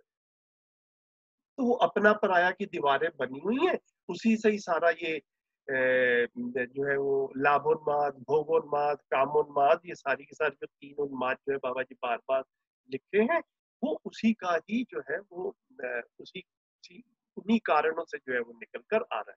तो उसी को यहाँ पर संक्षेप में बाबा जी ने एक लाइन में कहा, व्यापार विधि में लाभ की प्रतीक्षा रहती है। तो भले इसको कंप्लीट करेंगे तो लाभ की प्रतीक्षा रहती है, और फिर वो अव्यवस्था की तरफ जाता है, फिर वो लाभोन्माद की तरफ जाता है ना। तो व्यवस्था में रहते हुए विनिमय की जरूरत होगी, एक्सचेंज की जरूरत होगी। तो एक्सचेंज तो विदाउट प्रॉफिट मोटिव भी कर ही सकते हैं, हम अपने संबंधियों के साथ में कर ही लेते हैं, है ना, अगर कल्पना मिल रहा है इस चीज, ऐसा मेरे को लग रहा है, इसको मैं ऐसे देख रहा हूँ। भैया एक और शब्द जो है साक्षात्कार, बाबा जी बहुत बार प्रयोग करते हैं, तो उसमें भी थोड़ा कंफ्यूजन रहता है कि क्या है साक्षात्कार। साक्षात्कार तो देखिए जीवन क्रिया में से एक क्रिया है ना। जीवन की जो 10 क्रियाएं थी, उन 10 क्रियाओं में से 4.5 क्रिया के बाद जो पहला स्टेप है वो साक्षात्कार क्रिया ही है ना। तो वो जीवन क्रिया वाले जो है वो उन सेशंस में अच्छे से बात हुई थी। अगर आपको अभी भी कुछ कंफ्यूजन है तो वो वाली रिकॉर्डिंग्स दोबारा से देख लीजिए। मतलब बाबा जी ने इस चीज को बार बार कहा है कि 4.5 क्रिया से जब हम आगे चलते हैं या आगे चलने की हमारी चाहना बनती है, तो जो पहला गेट आता है हमारे सामने, पहला जो द्वार खुलता है वो साक्षात्कार ही है ना। तो साक्षात्कार में हमारी स्पष्टताएं बनती हैं। तो अभी हम जो ये सारी बातचीत करते हैं, जो ये सारे सेशंस करते हैं, शिविर वगैरह होते हैं, वो सब क्या रहते हैं, हमारी साक्षात्कार के लिए तैयारी हो रही है। हमारे पास में शब्दों की परिभाषा आती है, हम उसको अपने अंदर एक्सप्लोर करने की कोशिश करते हैं, फिर ये पहचानने की कोशिश करते हैं कि मैंने इसको ठीक से समझा कि नहीं समझा, अपने जीने में देखते हैं, फिर और क्लियरिटी आती है। तो सारे ज्ञान गोचर शब्द जो हैं, उनका साक्षात्कार होना है। जैसे सम्मान है, सुख है ना, ये जो और जितनी जीवन से रिलेटेड जितनी भी चीजें 30 के 30 मूल्य हैं, इन न्याय की हम बात करते हैं, तो ये इनको क्या कह रहे हैं मध्यस्थ दर्शन में, इन सबकी परिभाषाएं दी गई है। साक्षात्कार का मतलब ही है, साक्षात्कार का अगर हम सिलेबस देखें साक्षात्कार क्रिया का, कि ये सारी क्लियरिटीज क्या मेरा इस तरफ कंटिन्यूअसली ध्यान बना हुआ है, मुझे धीरे धीरे ये स्पष्ट हो रहा है अपने अंदर, मेरी भाषा में भी ये आ रहा है, या भी सिर्फ कॉपी देख के याद आता है, कॉपी छोड़ दे तो सारा कुछ भूल जाता है ना। तो इसका मतलब यह है कि अभी जीने में नहीं आ रहा है। अगर कॉपी देख के याद आ रहा है तो जिंदगी तो कॉपी देख के नहीं जी जाती है, जिंदगी तो नॉर्मल जीते हैं हम। तो जो है वो ये सारी चीजें जैसे हमको बाकी सारी चीजें याद हो जाती हैं, है ना, उस तरह से ये सारे मूल्य, इन मूल्यों की परिभाषा, ये मूल्य हैं क्या, जिंदगी में कैसे दिखे, इस तरफ हमारा लगातार ध्यान बना रहता है, उसको यदि साक्षात्कार जो है ना उस क्रिया को कहा था। आप थोड़ा सा और इसके बारे में सोचेंगे, अपनी क्लैरिटी बनेगी। जी भैया, थैंक यू। संजीव भाई, मुझे इसी में जो लाइन है ना, गति में होने वाली क्रियाएं एक दूसरे के परस्परता में प्रमाणित होते हैं और स्थिति में रहने पर क्रियाओं का अनुभव होता है, इस पे थोड़ा अगर आप बात करें। तो ये भी दो शब्द जो है ना पूरे दर्शन में काफी महत्वपूर्ण है, स्थिति और गति, है ना। ये हमारे सारे साथी ये देखें कि अभी तक इनकी कितनी क्लैरिटी बनी है। मैं इसको भी थोड़ा सा एक बार ब्रीफली रख भी देता। तो स्थिति है मेरी स्थिति, अपनी स्थिति, ठीक है, और गति है परस्परता में, दूसरों के साथ में, एक्सटर्नल वर्ल्ड के साथ में। तो जैसे दो शब्द आते हैं यहाँ पर बार बार मध्यस्थ दर्शन में, स्वयं में व्यवस्था और व्यवस्था में भागीदारी, है ना। तो स्वयं में व्यवस्था मतलब मैं स्वयं में व्यवस्थित हूँ या अव्यवस्थित हूँ, ये मेरी स्थिति बनती है। उसके बाद में मैं व्यवस्था में भागीदारी करने जाता हूँ, वो मेरी गति है। तो गति जो है उसको हम interactions, my working, my doing, इससे रिलेट कर सकते हैं। और स्थिति जो है वो माई बीइंग, मतलब इसको हिंदी में दो शब्द और भी दे देते हैं कई बार सोम भैया, जब हम शिविर में बैठे रहते हैं। तो स्थिति मतलब होना और गति मतलब रहना, है ना। तो रहना मतलब मैं दूसरों के साथ में कैसा रहता हूँ, मैं शेष प्रकृति के साथ में कैसा रहता हूँ, वो मेरी गति हो गई। और मैं हूं कैसा, ये मेरी स्थिति हो। तो गति परस्परता में होती है। गुरलीन दीदी, आपका जैसा सवाल था, तो ये पहली वाली लाइन जो इसमें बता रहे हैं, गति में होने वाली क्रियाएं एक दूसरे के परस्परता में प्रमाणित, है ना। तो ये बिल्कुल जितनी हमने बात कही उसी को ही, इसी सेंटेंस को हमने दूसरे शब्दों में कहा, है ना। और स्थिति में रहने में क्रियाओं का अनुभव होता है। तो मेरे अंदर की जो फीलिंग है, मेरे को कैसा लगा, वो शुद्ध रूप से मेरे अंदर की स्थिति है। तो मैं सुखी महसूस कर रहा हूँ या दुखी महसूस कर रहा हूँ, इसको तो मैं जानता हूँ, मैं ही जानता हूँ, है ना। कई बारी जैसे कहते हैं कि बाहर वालों को मैं चाहूं कि जैसी मेरी स्थिति है वैसी ना पता चले, तो इवन दो ऐसा हो सकता है कि मैं खुश हूं तो नहीं, लेकिन बाहर एक ऐसा ऐसा एक्टिंग सा कर देते हैं कि भैया सब ठीक ठाक है। वैसे तो घर में लड़ाई हुई है, घर की स्थिति ठीक नहीं है, लेकिन बाहर वालों के सामने बड़े प्यार से पेश आ रहे हैं, अच्छे से साथ साथ चल रहा है, बाहर वालों को ना पता चले कि, तो वो बाहर वालों के साथ जो परस्परता वाला पार्ट होता है उसको गति कह रहे हैं। और जो एक्चुअल में जो स्थिति है जिसको मैं महसूस कर ही रहा हूँ, वो स्थिति कह रहे हैं। और स्थिति की वजह से हम क्रियाओं को भी अनुभव करेंगे, अच्छा बुरा। स्थिति में रहने मतलब, तो अब शब्द जो है वो जैसे भी फ्लो में आए होंगे, तो मतलब मैं अगर इसको बोलूं तो मैं मतलब दूसरे शब्दों में ऐसा कहूंगा कि स्थिति में ही अनुभव होता है ना, क्रियाओं का अनुभव। जैसे कि मैंने कुछ खाना खाया तो मेरे को अच्छा लगा, तो वो अच्छा लगा, वो मेरे को अच्छा लगा, है ना। तो वो खाना जो था वो परस्परता में हुआ था। किसी ने खाना बनाया, है ना, कुछ खाना सर्व हुआ और मैंने उसको खाया, ये सब जो है ये गति हुई। लेकिन जो अच्छा लगा वो मेरे अंदर मुझे अनुभव हुआ, उसको स्थिति कहते हैं। तो जीवन क्रियाओं में 10 क्रियाएं थी, 10 में से जो लेफ्ट वाली 5 क्रियाएं थी, है ना, लेफ्ट वाली 5 क्या थी, अगर हम नीचे से ऊपर चले तो नीचे सबसे पहले लेफ्ट में आया था आस्वादन, उसके ऊपर आया था तुलन, उसके ऊपर साक्षात्कार या चिंतन, उसके ऊपर बोध और उसके ऊपर अनुभव। ये सब मेरे अंदर होने वाली क्रियाएं हैं।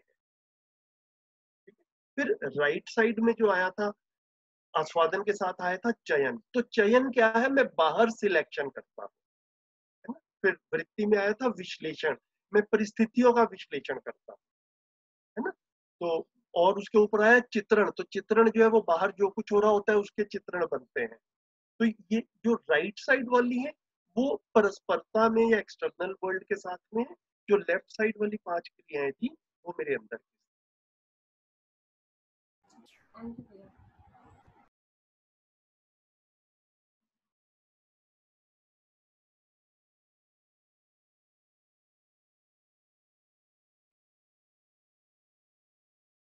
और बताएं।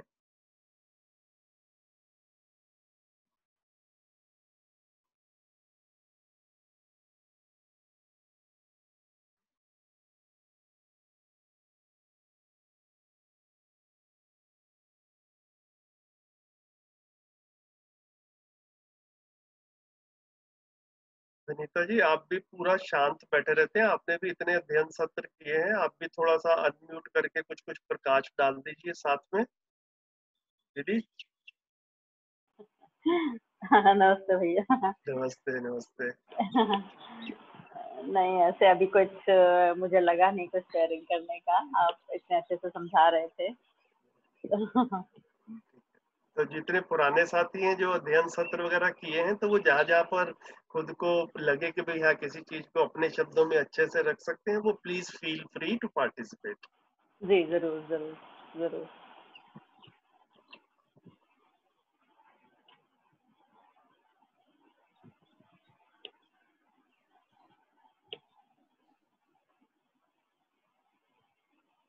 और बताइए।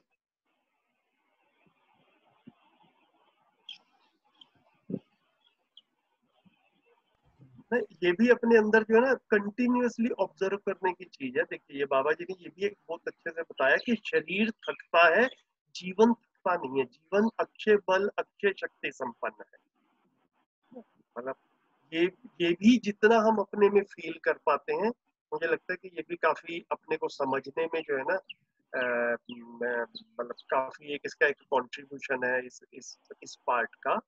शरीर थकता है, शरीर की ऊर्जा कम होती है। शरीर की ऊर्जा कम होती है तो हमें बाहर से भोजन के रूप में और शरीर को आराम देके शरीर की ऊर्जा हम अपने आप को फिर से तैयार करते हैं और ऊर्जा संपन्न होते हैं। जीवन की ऊर्जा जो है वो कम नहीं होती। जीवन को भोजन से ऊर्जा नहीं मिलती है ना, और ना कुछ करने से इसकी ऊर्जा कम होती है। ये लगातार ऊर्जा संपन्न है ही। ये जितना हम अपने में देख पाते हैं,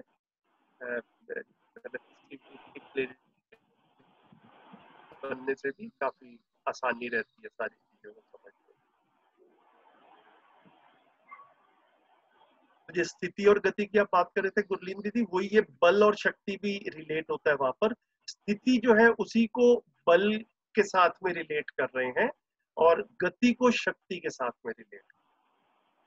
तो इससे जुड़कर एक ये विचार आ रहा है कि जब आपका मन कमजोर पड़ता है, जब आप एक दुखी उसमें जाते हैं, स्टेट में जाते हैं, पर अगर ये अक्षय है, मतलब कभी खत्म नहीं होगा बल, तो पर वो तो मन से ही आप कमजोर महसूस करते हो ना। बहुत बढ़िया, बहुत बढ़िया, बढ़िया। तो दीदी क्या है कि जब तक हमारी 10 की 10 क्रियाएं क्रियाशील नहीं होती है ना, अभी हम लोग 4.5 क्रिया में जी रहे हैं। 4.5 क्रिया में जीते हुए आदमी को अपनी अक्षय बल अक्षय शक्ति संपन्नता का मालूम ही नहीं है ना। तो वो जो है वो अपने आप को शरीर मानकर ही जी रहा है और उसको अब मेरे पास में इतनी बड़ी पूंजी है, इस चीज का उसको आइडिया नहीं।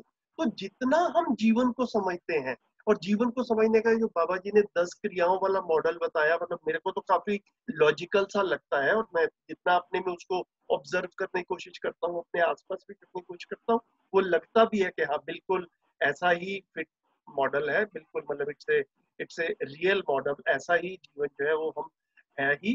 तो फिर जो है ना वो अपनी अक्षय बल और अक्षय शक्ति संपन्नता का ध्यान जाता है।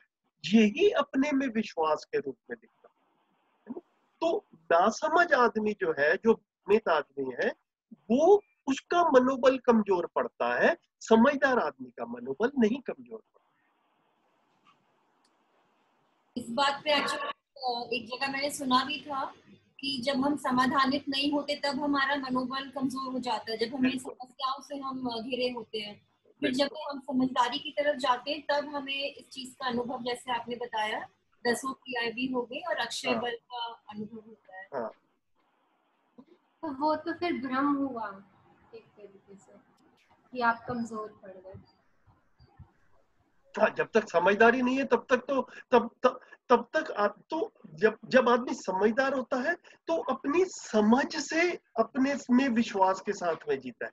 जब अपने में समझ नहीं होती तो दूसरों को देख के जो जीता है। हमने ना बहुत सारी कहानियां सुनी है, मतलब वो क्या रहते हैं कि बाहर से जो इन्फ्लुएंसेस आते रहते हैं ना, वो एक कहानी थी ना, मेरे को अचानक कभी आपने ऐसा बोला तो याद आ रहा है।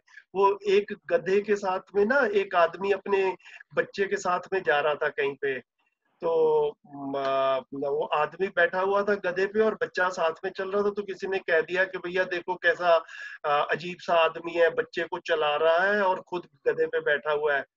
तो आदमी को लगा रहे ये तो मैं गलत कर रहा हूँ, तो आदमी उतर गया और बच्चे को गधे पे बैठा दिया। तो थोड़ी देर बाद किसी दूसरे ने बोल दिया ये देखो कैसा बच्चा है, पिताजी इसके जो है वो साथ में गर्मी में चल रहे हैं और ये ऊपर बैठा हुआ है। तो वो बच्चे को लगा कि भैया ये ठीक नहीं हो रहा, तो बच्चा भी उतर गया। अभी दोनों चल रहे थे और गधा साथ में चल रहा था कि तीसरे ने कह दिया कैसे मूर्ख लोग जा रहे हैं, गधा है फिर भी पैदल चल रहे हैं। तो आदमी जो है मतलब ये इस तरह के सारे चुटकुले कहानियां जो है ना वो परंपरा में भरे हुए हैं। तो आदमी को जब तक खुद में क्लैरिटी नहीं रहती है कि सही क्या है, तब तक वो दूसरों के कहने पे चलता है। और दूसरों के कहने पे चलने में फिर तो वो परतंत्रता ही है। बेशक देश आजाद हो गया, आदमी अभी भी परतंत्र ही है। तो यहाँ पर बाबा जी जो स्वराज्य की बात कर रहे हैं, वो स्वराज्य की बात समझ से कम में स्वराज्य नहीं है, ये बात बाबा जी यहाँ।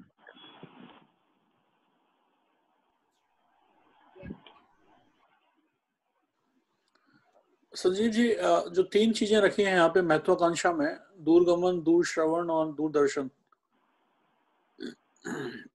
हाँ जी, इनको हमने महत्वाकांक्षा के कैटेगरी में क्यों रखा है? क्योंकि आज के डेट में प्रैक्टिकली अगर देखें कि मैं अगर घर से ऑफिस जाता हूँ, इट कुड बी अ दूरगमन एक्चुअली, तो व्यवहारिकता में इसको कैसे देखा जाए? बिल्कुल ठीक है। तो अभी ना भैया एक तो हमारी ना 3-4 दिन पहले अंकित भाई से बात हो रही थी हमारी आपस की, श्रवण भैया मेरी और अंकित भाई की। तो कल अंकित भाई ने ऐसा बोला भी था, कल आप थे नहीं, कि सब लोग ना धीरे धीरे करके यहाँ पर मध्यस्थ दर्शन की ना एक ऐप है परिभाषा संहिता, एक बुक भी है।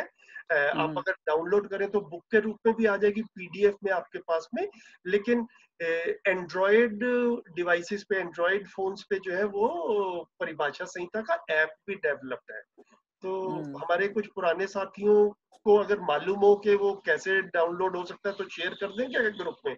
सुनील भाई या देव भाई, आप में से कोई, राहुल भाई शेयर कर सकते हैं प्लीज बाद में, इस मीटिंग के बाद में उस ऐप को डाउनलोड करने का ना हम अभ्यास करें। तो बाबा जी ने ना बार बार इस चीज को एम्फेसाइज किया है कि बाबा जी ने शब्द जो है वो परंपरा से लिए हैं, लेकिन उनकी परिभाषा मध्यस्थ दर्शन का मैसेज कन्वे करने के लिए अपनी परिभाषा बताई है। तो जो परिभाषा बताई है फिर वो उस परिभाषा को हमें समझना पड़ेगा। तो अभी मैं ऐप तो नहीं खोल पाऊंगा अभी, ना बुक है मेरे सामने, लेकिन मोटा सा अगर इसको एसेंस में लेके देखें तो महत्वाकांक्षा को परंपरागत रूप वाले महत्वाकांक्षा नहीं कह रहे। ठीक है, महत्वाकांक्षा क्या हुआ कि व्यक्ति के पास में कुछ स्किल आ गई या कुछ समझ आ गई, और उस समझ के साथ में उसको समाज में पार्टिसिपेशन के लिए, समाज में अपनी व्यवस्था की भागीदारी के लिए उसको कुछ साधनों की जरूरत है। जैसे कि भैया इसका ना ऐसा एग्जांपल ले सकते हैं कि सपोज कीजिए एक गांव में एक स्कूल का टीचर है, ठीक है, और एक राज्य का शिक्षा मंत्री है। अब कार की जरूरत क्या दोनों को एक जैसी है? क्या लगता है? अपना टीचिंग, हाँ है ना, अपने टीचिंग के, हाँ अपने टीचिंग के प्रोफेशन के साथ में न्याय करने के लिए एक गांव के टीचर को कार की कितनी जरूरत है, और उत्तर प्रदेश के या किसी भी प्रदेश के शिक्षा के मंत्री को कितनी जरूरत है कार की? तो क्या निकल कर आएगा? आई थिंक टीचर को ज्यादा है जरूरत। अच्छा, टीचर को ज्यादा जरूरत है। ओके ओके, कैसे कह रहे हैं भैया? मैं थोड़ा सा और देख रहा था इसको, शायद मैं कन्वे नहीं कर पाया। मतलब टीचर गांव में ही रहता है, गांव में ही स्कूल है, गांव में ही जो गांव के ही बच्चे हैं वही स्कूल में पढ़ने के लिए आ रहे हैं।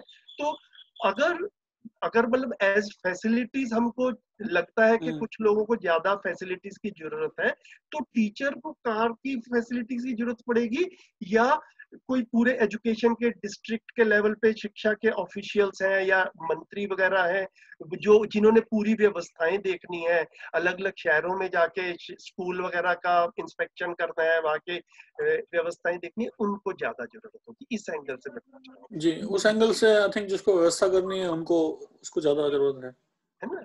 तो इस तरह से जब हम देखें तो अभी हम ना महत्वाकांक्षा को भी हमने व्यक्तिवादिता की सीमा में देख रहे हैं कि लोगों के एस्पिरेशंस हैं कि मेरे पास में कार हो, मेरे पास में ये हो, मेरे पास में वो हो। यहाँ पर महत्वाकांक्षा जो है वो ये है कि मेरी समाज में जैसी भूमिका है उस भूमिका को निभाने के लिए मुझे किन किन साधनों की जरूरत है। तो उस एंगल से मतलब देखें, मतलब एक डॉक्टर है, डॉक्टर पूरे डिस्ट्रिक्ट में मेडिकल फैसिलिटीज प्रोवाइड कर रहा है, उसको देर सवेर कहीं पे जाना पड़ता है, उसको कार की आवश्यकता पड़ेगी, है ना, वो एक चीज है। लेकिन कोई और इस तरह के रोल्स होंगे, मतलब उनको इस तरह की जरूरत पड़ेगी या नहीं पड़ेगी। मतलब सपोज कि कोई इनकम टैक्स ऑफिसर है ना, अब उसकी कैसी जिम्मेदारियां हैं, कोई और। तो मतलब इस तरीके से देखकर जो है वो देखें कि अपनी समाज में भूमिका निभाने के लिए, समाज गति के लिए कैसे कैसे जरूरत पड़ेगी। तो ये महत्वाकांक्षा जो है ना वो उस कॉन्टेक्स्ट में यहाँ पर मध्यदर्शन में रखा गया। सामान्य आकांक्षा मतलब इसकी जरूरत हर व्यक्ति को पड़ेगी, हर व्यक्ति को खाना खाना है, हर व्यक्ति को घर चाहिए, हर व्यक्ति को ये आहार आवास अलंकार चाहिए। महत्वाकांक्षा जो है वो अपनी समाज में जैसी मेरी भूमिका है उसके हिसाब से चाहिए होगा। इतना डिस्टिंक्शन कर। धन्यवाद।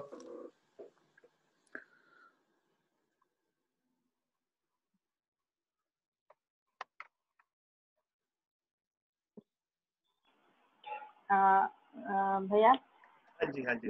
हाँ, ये सामान्याकांक्षा और महत्वाकांक्षा का जो हम जिस तरह से देख पा रहे हैं कि सामान्याकांक्षा जो है वो बेसिक जीने के लेवल पे ज्यादा साधनों के हिसाब से देखा जाता है, शरीर को बनाए रखने में, शरीर को अच्छा लगने में, अलंकार के रूप में भी वो एक थोड़ा सा एलिमेंट्री लेवल पे और थोड़ी सी अपने मूल्यों को पूरा करने में होता है। और जो महत्वाकांक्षा होता है वो उसके और विस्तार के लिए, कि शिक्षा के लिए, कम्युनिकेशन के लिए, और फिर अब जैसे जैसे कहीं एक दूसरे से एक जगह से दूसरी जगह जाने के लिए, अब ये भी हमारी जो, जैसे अगर हम अभी मोबाइल यूज कर रहे हैं या ये सब टेक्नोलॉजी यूज कर रहे हैं, टेलीकम्युनिकेशन, इंटरनेट एंड एवरीथिंग, ये सब महत्वाकांक्षा के उसमें आता है। पर उसकी सार्थकता अगर हम समझ के करते हैं तो उसको हम अच्छी तरह से पहचान के और उसका उपयोग की तरह हम उसको मान सकते हैं कि वो हम उसको किसी सार्थक यूज में प्रयोग ला रहे हैं, शिक्षा को आगे बढ़ाने के लिए या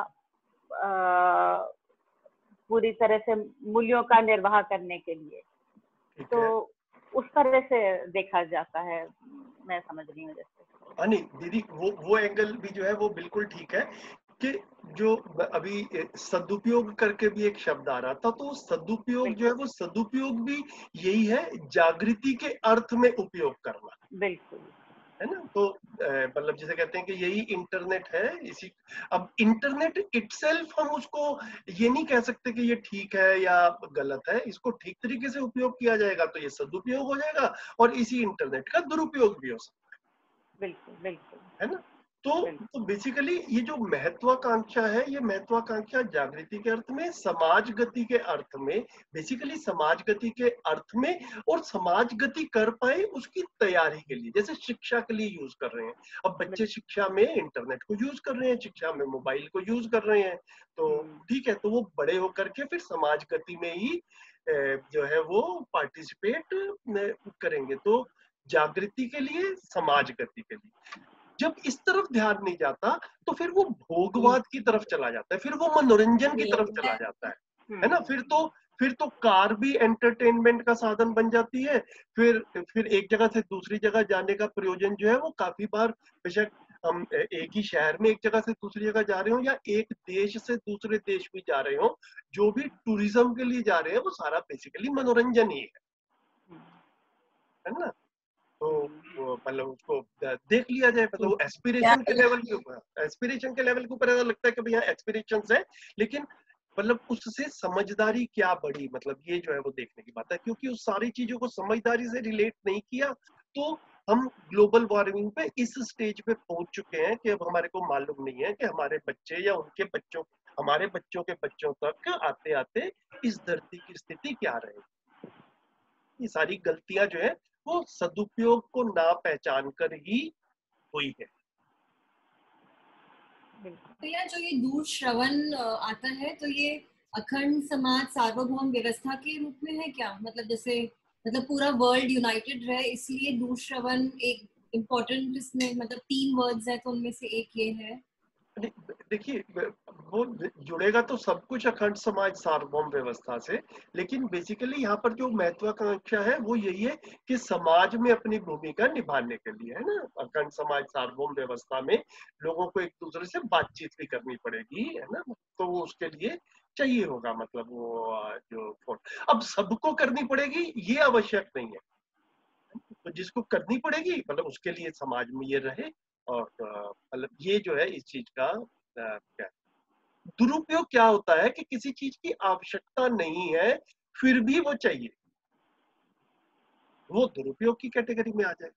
मतलब दूर श्रवण का मतलब होता है जाकर दूर रहना, इसका ये नहीं मतलब नहीं नहीं, दूर श्रवण टेलीफोन, ओके, अच्छा ठीक है, सॉरी। दूरदर्शन टेलीविजन एंड दूरगमन ट्रांसपोर्ट। श्रवण को अगला वो गलत समझी, ठीक है, थैंक यू।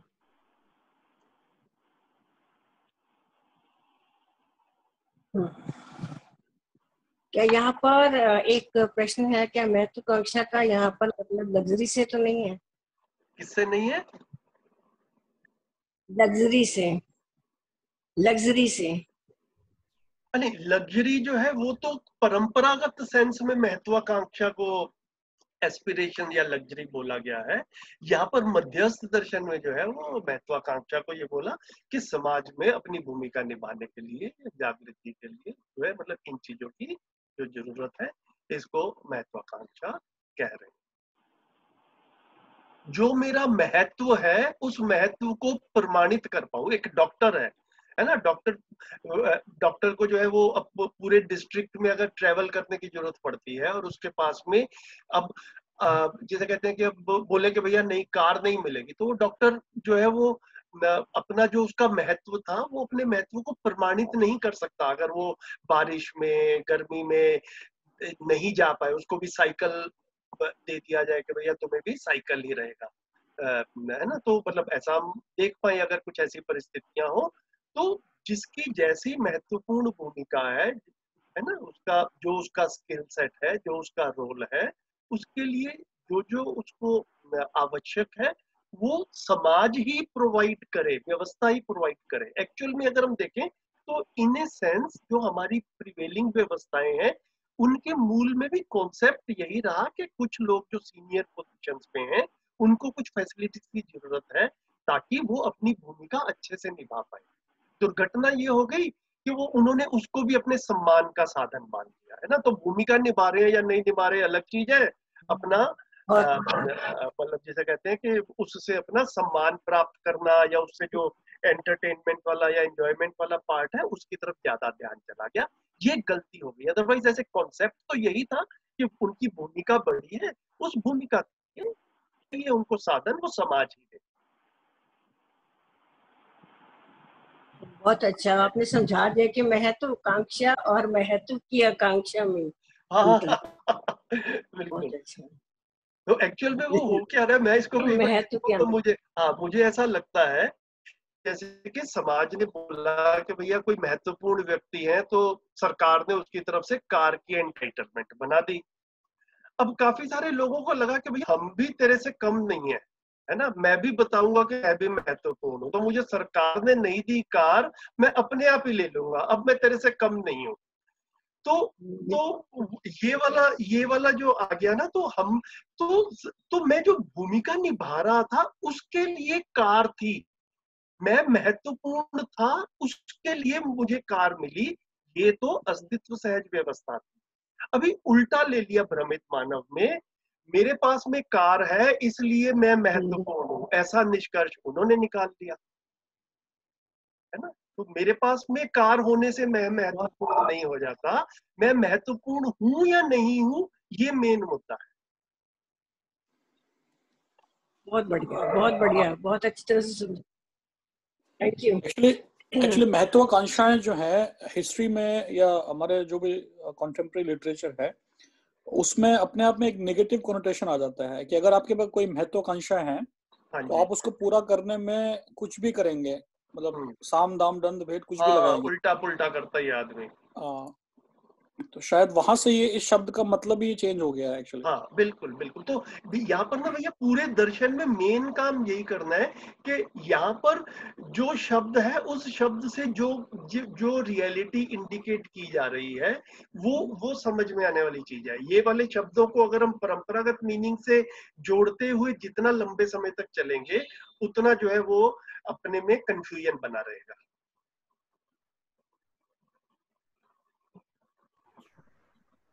ये एक अवे फ्रॉम द टॉपिक मगर एक चीज पूछनी थी, जो एडवेंचर जो चीज है वो इसी में इंद्रिय सुख में ही उसको वो करेंगे।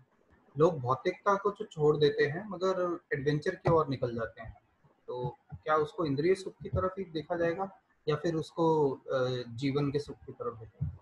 नहीं भैया, वो जो इंद्रिय सुख है देखिए वो 4.5 क्रिया तक भी जो हो रहा था वो भी जीवन का ही रोल था। वैसा नहीं है कि 4.5 क्रिया में जीवन प्रभावशाली नहीं है, वो 4.5 क्रिया में भी जीवन तो अपना रोल प्ले कर ही रहा है। तो जो ये एडवेंचर स्पोर्ट्स वगैरह वो 4.5 क्रिया में क्या आता है भैया, प्रिय हित लाभ, है ना। तो ये जो एडवेंचर स्पोर्ट्स की तरफ जो हमारा किसी का रुझान हो, किसी की रुचि है, तो वो प्रिय वाले पार्ट में आएगा, है ना। किसी को क्रिकेट मैच देख के प्रिय लगता है, किसी को पैराशूट से छलांग लगा के अच्छा लगता है, बढ़िया हो गया।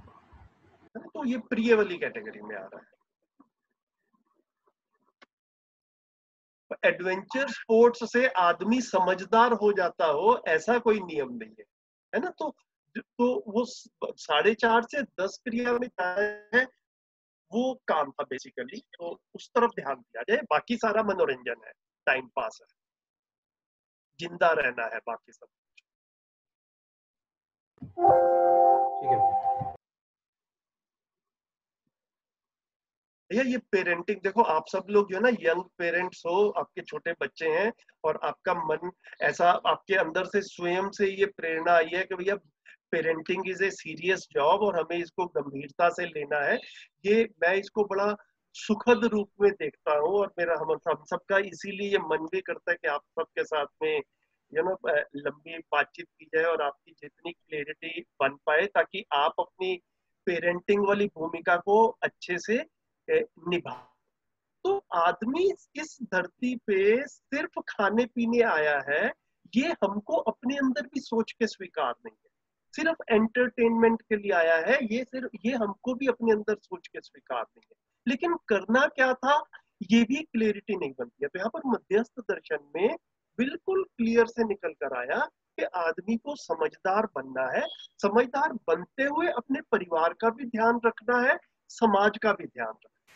ये वाला जो हम एक संतुलन बनाकर जी पाए, है ना, ये समझदारी है। अभी तक हम लोगों ने परंपरागत तरीके से क्या देखा कि भैया सबका तो ध्यान रखा नहीं जा सकता, तो जिन लोगों ने समाज का ध्यान रखने की कोशिश की वो काफी बार परिवार छोड़ के निकल गए, और जिन्होंने परिवार का ध्यान रखने की कोशिश की वो समाज में शोषण के रास्ते पे चल गए, है ना।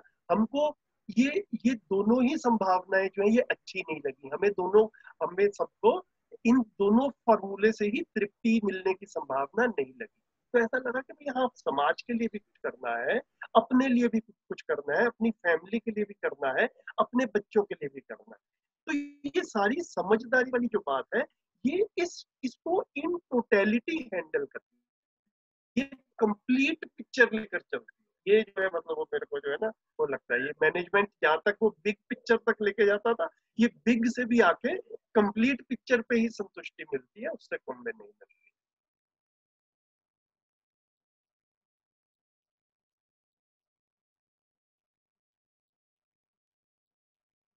बढ़िया। तो आज पढ़ाई तो और नहीं करेंगे, जितना हो गया। कहाँ तक कर लिया हमने? 43 के फर्स्ट पैराग्राफ को कर लिया। इसको मैं नोट कर लूंगा, अगले वीक इससे आगे चलेंगे और कुछ बातचीत का 4 मिनट तो कर सकते हैं। ठीक है, नहीं तो रैप अप करते हैं। जो आपने भी बात रखी बिग पिक्चर और कंप्लीट पिक्चर, इसमें मेरा ध्यान गया कि जो भक्ति विरक्ति का रास्ता था और भौतिकवाद, तो पिछले करीब 100 सालों में हमने देखा बहुत गुरु आए हैं। जैसे आजकल सदगुरु बहुत पॉपुलर हैं, उसके पहले बहुत सारे रहे, ओशो रहे हैं, ब्रह्म कुमारीज हैं, मतलब ये सब लोग हैं। तो जो मुझे लगा कि मतलब उसमें बिग पिक्चर दिखाई दी, लॉजिकल वे ऑफ थोड़ा थिंकिंग दिखाई दिया, जो भक्ति विरक्ति में नहीं था। और जो एक कंप्लीट पिक्चर है वो मुझे मध्यस्थ दर्शन में दिखाई दी। तो ऐसा ही मेरा एक ऑब्जर्वेशन रहा है। तो मतलब ये ध्यान रहे कि मुझे समझना तो सब कुछ ही है, अब वो जहां से भी समझ आ जाए। भाई काफी बार मेरे को ये लगता है कि हमें काफी बार ना दूसरी परंपराओं में एक कट्टरपने वाला भाव जो है वो अच्छा नहीं लगता। तो मुझे लगता है कि हम भी अपने में ऐसा एक मेंटेन करके रखें कि हम भी किसी कट्टरपंथे के हिसाब से नहीं चल रहे हैं। हमें ऐसा नहीं है कि मध्यस्थ दर्शन की मुगली गुट्टी सबको पिलानी है ना। आदमी का समझदार होना ज्यादा जरूरी है, जहां से भी समझ मिले। लेकिन ये भी आदमी खुद ही जांचेगा कि पूरी समझ का भी पैमाना क्या होगा, उसका यार्डस्टिक क्या होगा। तो यहाँ पर शिविर में जो बात करते हैं, जो भी बात हो वो लॉजिकल हो, वो यूनिवर्सल हो, वो रेप्लिकेबल हो और वो प्रैक्टिसेबल हो। ये 4 चीजें जो है ना ये होनी चाहिए जब मैं किसी भी फिलॉसफी को इवेल्युएट करने जाऊंगा। वो मेरे जीने में आ सके, प्रैक्टिसेबल हो, है ना, वो रेप्लिकेबल हो, मतलब मुझे समझ में आई है वैसे ही अगली पीढ़ी को भी समझाई जा सके, प्रैक्टिसेबल हो, रेप्लिकेबल हो, लॉजिकल हो, तर्क संगत हो, है ना, रहस्य में डूबी हुई ना हो। इस तरह से जो ये 4 यार्डस्टिक्स थे, ये 4 यार्डस्टिक्स पे जो भी फिलॉसफी खरी उतरती है मतलब उससे समझ लें, कोई समस्या। जी भैया। कल एक नेटफ्लिक्स पर एक मूवी लॉन्च हुई है, उसका नाम है द सोशल डिलेमा। अच्छा। और इसको मैंने कल देखा, करीब 1.5-2 घंटे की ये मूवी है। और उसमें जो सोशल जो हमारा जो वो है कहना चाहिए सोशल नेटवर्किंग जिसे हम, या जो गूगल और प्लेटफॉर्म वगैरह या फिर फेसबुक वगैरह पे जो हम लोग कर रहे हैं, और कैसे वो ह्यूमन साइकोलॉजी को इम्पेक्ट कर रहा है और कैसे हम एडिक्शन की तरफ जा रहे हैं, इसके ऊपर काफी बहुत डिटेल में उन्होंने इसको पिक्चराइज किया है। And I would recommend everyone to watch it. And वहीं पर एक चीज समझ में आई कि जो इस बात को समझ गए हैं, जो कि फाउंडिंग मेंबर्स थे सम ऑफ देम, अब जो सिस्टम से बाहर निकल आए, और वो ये कह रहे हैं कि जब हम इसको शुरू कर रहे थे तो हमारे दिमाग में जो प्लान था या जो ऑब्जेक्टिव था वो तो अच्छा था, लेकिन हमें ही नहीं पता लगा कि ये कब से डिरेल, मतलब कैसे हम डिरेल हो गए, और कैसे आज ये हम इस स्थिति में पहुंच गए हैं कि जहां पर ये टेक्नोलॉजी हमको हाईजैक करने के लिए पूरी तरीके से आमादा है। और कहीं कहीं पे वो जो प्रॉफिट जो हम बात करते हैं अपने मध्यस्थ दर्शन में, हाँ, हम तो तीनों चीजों को पकड़ रहे हैं, लाभ, हित और कहना चाहिए प्रिय हित लाभ। केवल एक प्रॉफिट की वजह से, एक लाभोन्मादी होने की वजह से कितना बड़ा संकट हमारे सामने इस समय है, वो अच्छे से समझ में आ रहा है इस मूवी में। और अच्छी बात यह है कि कुछ लोग अब जुड़ गए हैं जो कि टेक्नोलॉजी फॉर ह्यूमन या सेंटर फॉर ह्यूमन टेक्नोलॉजी करके एक इनका एक विंग है या ये ऑर्गेनाइजेशन है, और उसको अब ये लोग हम सबके सामने रख रहे हैं। मतलब तो ये मैं अपना आपसे शेयर करना चाह रहा था कि काफी आई ओपनिंग लगा मुझे वो मूवी। तो ये भैया मैं भी इस चीज को देख पाता हूँ कि काफी सारे लोग समस्या को पहचान पा रहे हैं, है ना, लेकिन समस्या को पहचान पाना एक कदम है, मतलब उसको उसका सॉल्यूशन भी होना चाहिए। तो काफी बार समस्याएं इतनी कॉम्प्लिकेटेड होती है कि सिर्फ उनको पहचान लेना ही जो है ना वो अपने आप में पर्याप्त नहीं रहता। तो ये मध्यस्थ दर्शन को जब हम कई बार ना एनालाइज करते हैं बाकी चीजों से, तो काफी सारी बाकी चीजें ना वो प्रॉब्लम सेंटर्ड लगती हैं कि वो किसी प्रॉब्लम को लेकर के बात हो रही है, उस प्रॉब्लम को सॉल्व करेंगे। ये मध्यस्थ दर्शन को जब हम प्लेस कर रहे हैं, मतलब जब हम एनालाइज कर रहे हैं, तो इसको हम बेसिकली रिजोल्यूशन सेंटर्ड कह रहे हैं, है ना। ये प्रॉब्लम सेंटर्ड नहीं है, ये रिजोल्यूशन सेंटर्ड है। इन द सेंस कि आदमी रिजॉल्व होगा, आदमी समझदार होगा तो चीजें ठीक ही रहेंगी। अभी क्या रहता है कि चीजें ठीक होती हैं, फिर चीजें खराब हो जाती हैं, फिर उनको ठीक करो तो you find solution to problems, and many times solutions create more problems, and then you try to find solutions to those problems, and those solutions create more problems। तो वो ये वाला चेंज चल रहा है प्रॉब्लम सॉल्विंग अप्रोच में। यहाँ पर जो है रिजोल्यूशन सेंटर्ड है, पहले पूरी व्यवस्था को समझ लिया जाए, अस्तित्व में व्यवस्था कैसी है, ठीक है, फिर हमारी व्यवस्थाएं भी इसके अकॉर्डिंग ही हो तो ठीक चलेगा। ये वाला अभी तक ना हमारे पास में यार्ड स्टिक नहीं, ये मैं अपने में क्लियरली देख पाता हूँ कि हमारी जो व्यवस्थाएं हैं इसको किसके साथ में रेफरेंस में देख पाए तो एग्जिस्टेंस की व्यवस्थाओं के अकॉर्डिंग अपनी व्यवस्थाएं बना सकते हैं। हम अपनी फैमिली की व्यवस्थाएं भी बना सकते हैं। टू बिगिन विद ये जो है वो मेरे को एक ना डिस्टिंक्शन लगता है जी।